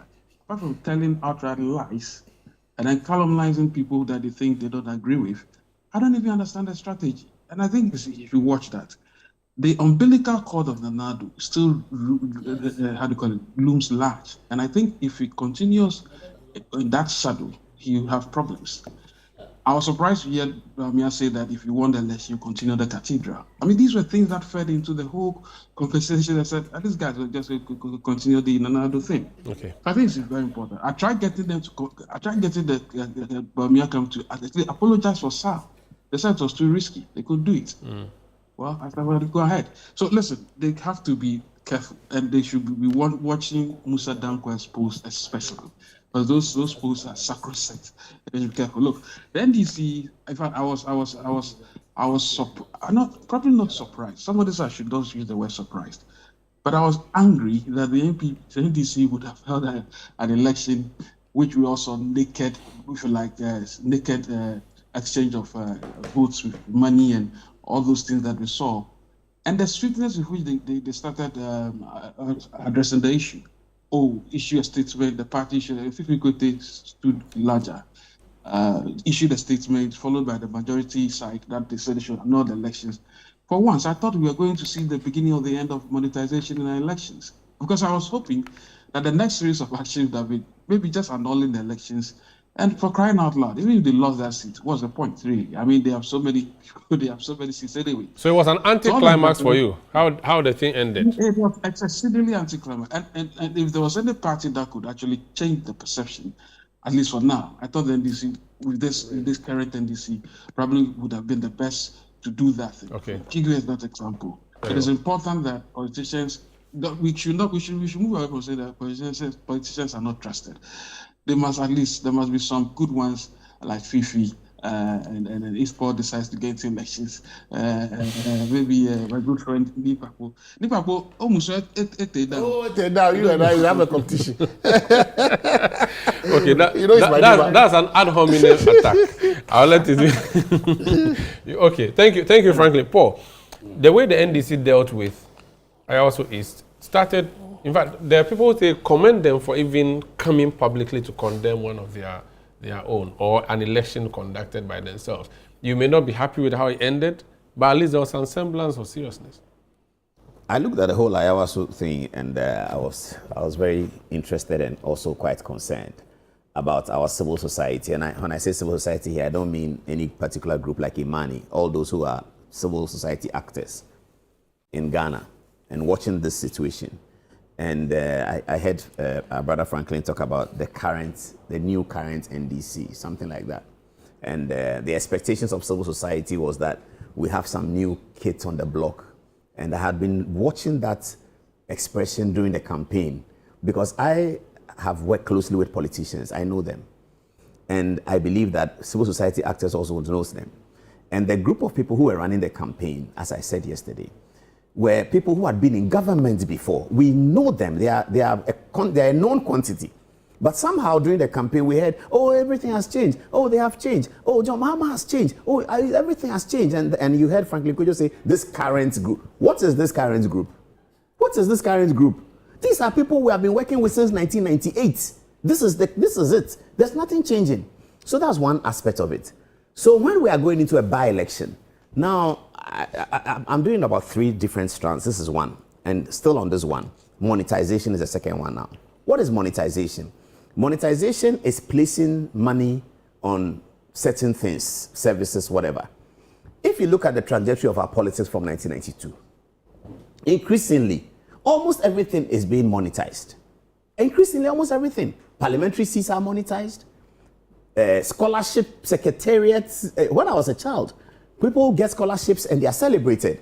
They get scholarships and they didn't even know that they were being considered for scholarship. You are there and then you get a letter that, oh, they said you got a scholarship. You didn't know you were being considered. And then people celebrate, oh, you got a scholarship. Today, they say, come to scholarship secretariat, buy a scholarship. So everything is being monetized. Even some people complain that civil society work is being monetized by politicians who are paying civil society. So everything is being monetized. So why are we pretending about this monetization and it's monetization?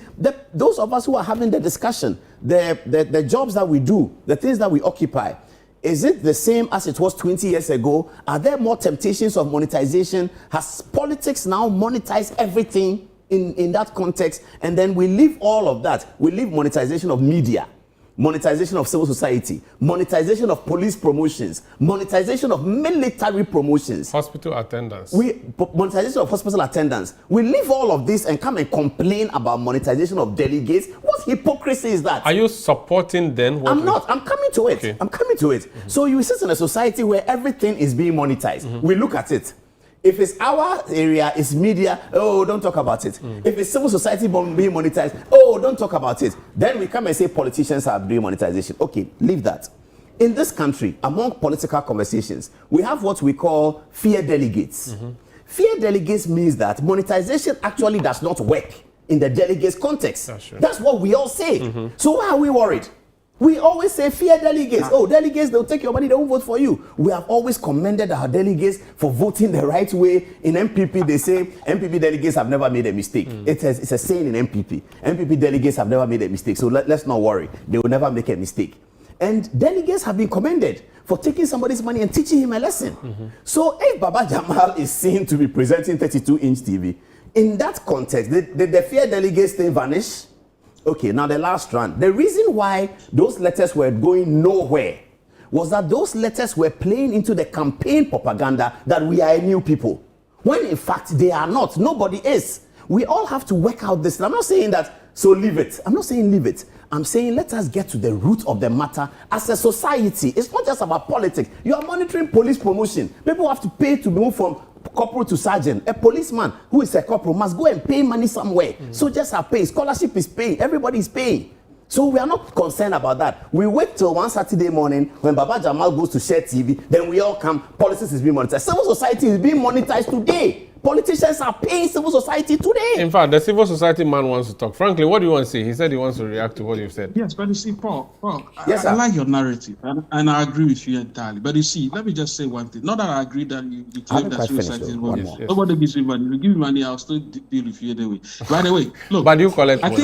Hold on. I think what changed in this particular instance is that the letters that were issued, they were stripped. And we've never seen anything like that before. When have you seen the party come out to issue a statement saying that we are concerned about the nature of the elections and that we are angry? And then the majority side also came saying they should annul the elections. So the optics of it. But he's saying that, so Paul is saying that it is nothing new. It's just the whole new NDC thing. That this is the first time letters have come that way. But if you look at the videos, delegates in Nima came out to threaten Fiifi Kwete. Not just threaten him, but they said that, but you, Fiifi Kwete, you've paid us money before.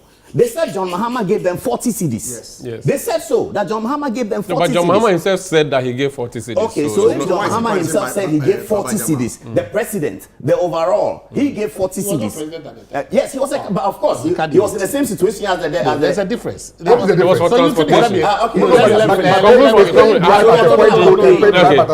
Let Paul land. Let Paul have 1 minute. Who in the parliament has not remunerated delegate? I don't like using the word paying. Who in parliament has not remunerated delegate? So when they said that he who has sinned no more should cast the first stone, Fiifi Kwete came with another press conference. Now he is unable to cast the first stone, and he's reminding Ofosu-Kwakye that the statement that you wrote, you said Baba Jama was a government appointee. There are other people who are government appointees. This is the general secretary of the party responding on behalf of Baba Jama. This is the kind of system we are seeing now. Chaos. The government communication minister issues a statement. There's a difference between the party and the government. Fair enough, but the president is member of the National Executive Committee of the party. The general secretary should not be contradicting the government. Oh, that is okay. No, it's not. It's reminding. It's reminding. They said they are reminding the president that the other. Fiifi Kwete's statement he issued was in conformity with what Ofosu-Kwakye issued, and was also in conformity with what the parliamentary majority issued. All statements seem to sing the same song, that something terrible had happened and we have to make a decision. It's just the majority group that went further and said that annul the election. They went further. But Fiifi Kwete didn't go further. But he clearly identified the things that had happened. Ofosu-Kwakye did the same. Then at the end of the committee's meeting, Fiifi Kwete comes to tell us that, well, because we identified the thing, but there's no time. There's no time for us to correct. And our constitution doesn't support it too. Okay. And that our constitution disenables us. Yes. Our national constitution, which we created, which we can change. That constitution disenables us. And also finally, we have all done it before. And we have all done it before, so it's okay. Let's leave it like that. By the way, fear delegates. Yes. So the delegates must have taken, and they probably didn't respond. So, and this whole thing is also, there's a Musa Dankwa part of it, which is saying that Musa Dankwa's predictions, they don't happen because people paid. Why? Musa Dankwa is experienced enough to know that every election there will be that factor. He is very, very experienced. Maybe it was excess. No, but which election in Ghana has not had experience of people for the whole country? How many delegates were they? No, but this one, the TV, but this one was not the TV under their armpit. No, they can't compare. Do you know that before the TV, they are taking microwave according to them from the lady. And they said they are taking microwave. Yes. But do you know 3,000 is actually more there were than the cost of motorbikes and pieces of cloth. Let me hear from Kpakpo. 3,000 is actually more than the cost of the president has come out with a code. You understand? And it is important that the president is seen to be applying the code to his appointees, including board members. So let's say that. Let's say that. So is it the case that the president does not even know who his appointees are? Hold on. Let's even see. To suggest that he didn't know the woman was his appointee. Hold on. Let's even the president is not know. Fiifi reminded him. Let's even admit, for argument's sake. Wow. A president before he issues a letter. But board member, there are so many board members. The president before he issues a letter, he must consult. Fiifi. Because the president has a lot of appointees at his office. What were they doing? Listen. It is significant that at least or he was just going after the president. Hold on. The president because he was not his candidate. The president. The regional minister who is his appointee. Fiifi. Endorsed. But the president didn't say anything about absolutely. The president didn't say anything. That's my member of parliament. Don't say evil of her. That's my. She said every election there's a vote by. Yes, but the president said what the same thing. What the president? The posture of the president is for me what is important.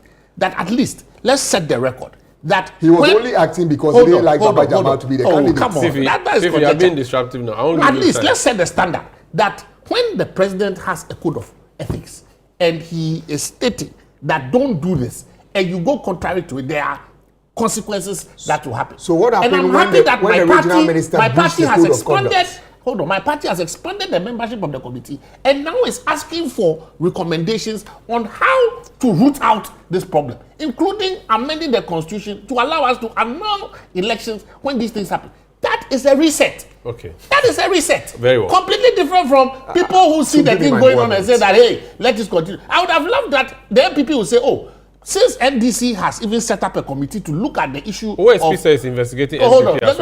That NDC has set up a committee to deal with something like that, we will even collaborate with them so that all of us, both parties, major parties, that when will the people are sincere about it. Oh, please. You only commend So it. we don't only follow suit when there's some level of the sincerity. thing is that when we are resetting the president in the his own country, letter, they say that it is normal behavior. So they don't even see the need to even do something like that. Let me hear Fiifi. It is normal behavior for them. We are prepared to change. I think Fiifi, you don't have 1 minute to. Yeah, I do. 20 seconds. The president was not sincere when he set out to issue that statement, because if indeed he was minded, he wouldn't have just singled out Baba Jamal.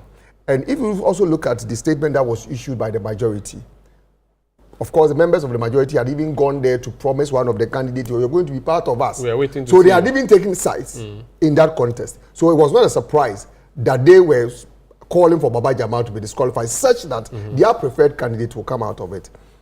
Paul was trying to polish it up for the president to say that, well, he was not aware of it.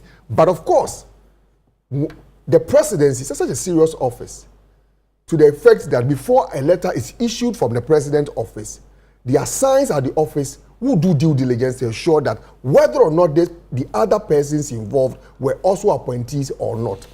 We talk about Baba Jamal giving out a television set. It's a 32-inch NASCO television set. Indeed, it will not cost you 3,000. Other candidates who are also appointees of the president were paying 3,000, but the president said that was fine. You have the regional minister endorsing bribing of delegates, an illegal act. The president said he did not hear. And if that president come to me and say that, well, I'm punishing somebody or I'm taking an action, you should know very well that he's only acting because, well, as we've been made to understand, Baba Jamal was not the system candidate. So you know what? We'll let him suffer for it. Thank you, Fiifi. Lack of sincerity. Joe Jackson, I love you so much. I'll give you a bar of cake so that you don't make a comment so that we can end the discussion. Because my producer says time is up. Thank you so much. This has been The Big Issue. We'll be back next week. Stay with us.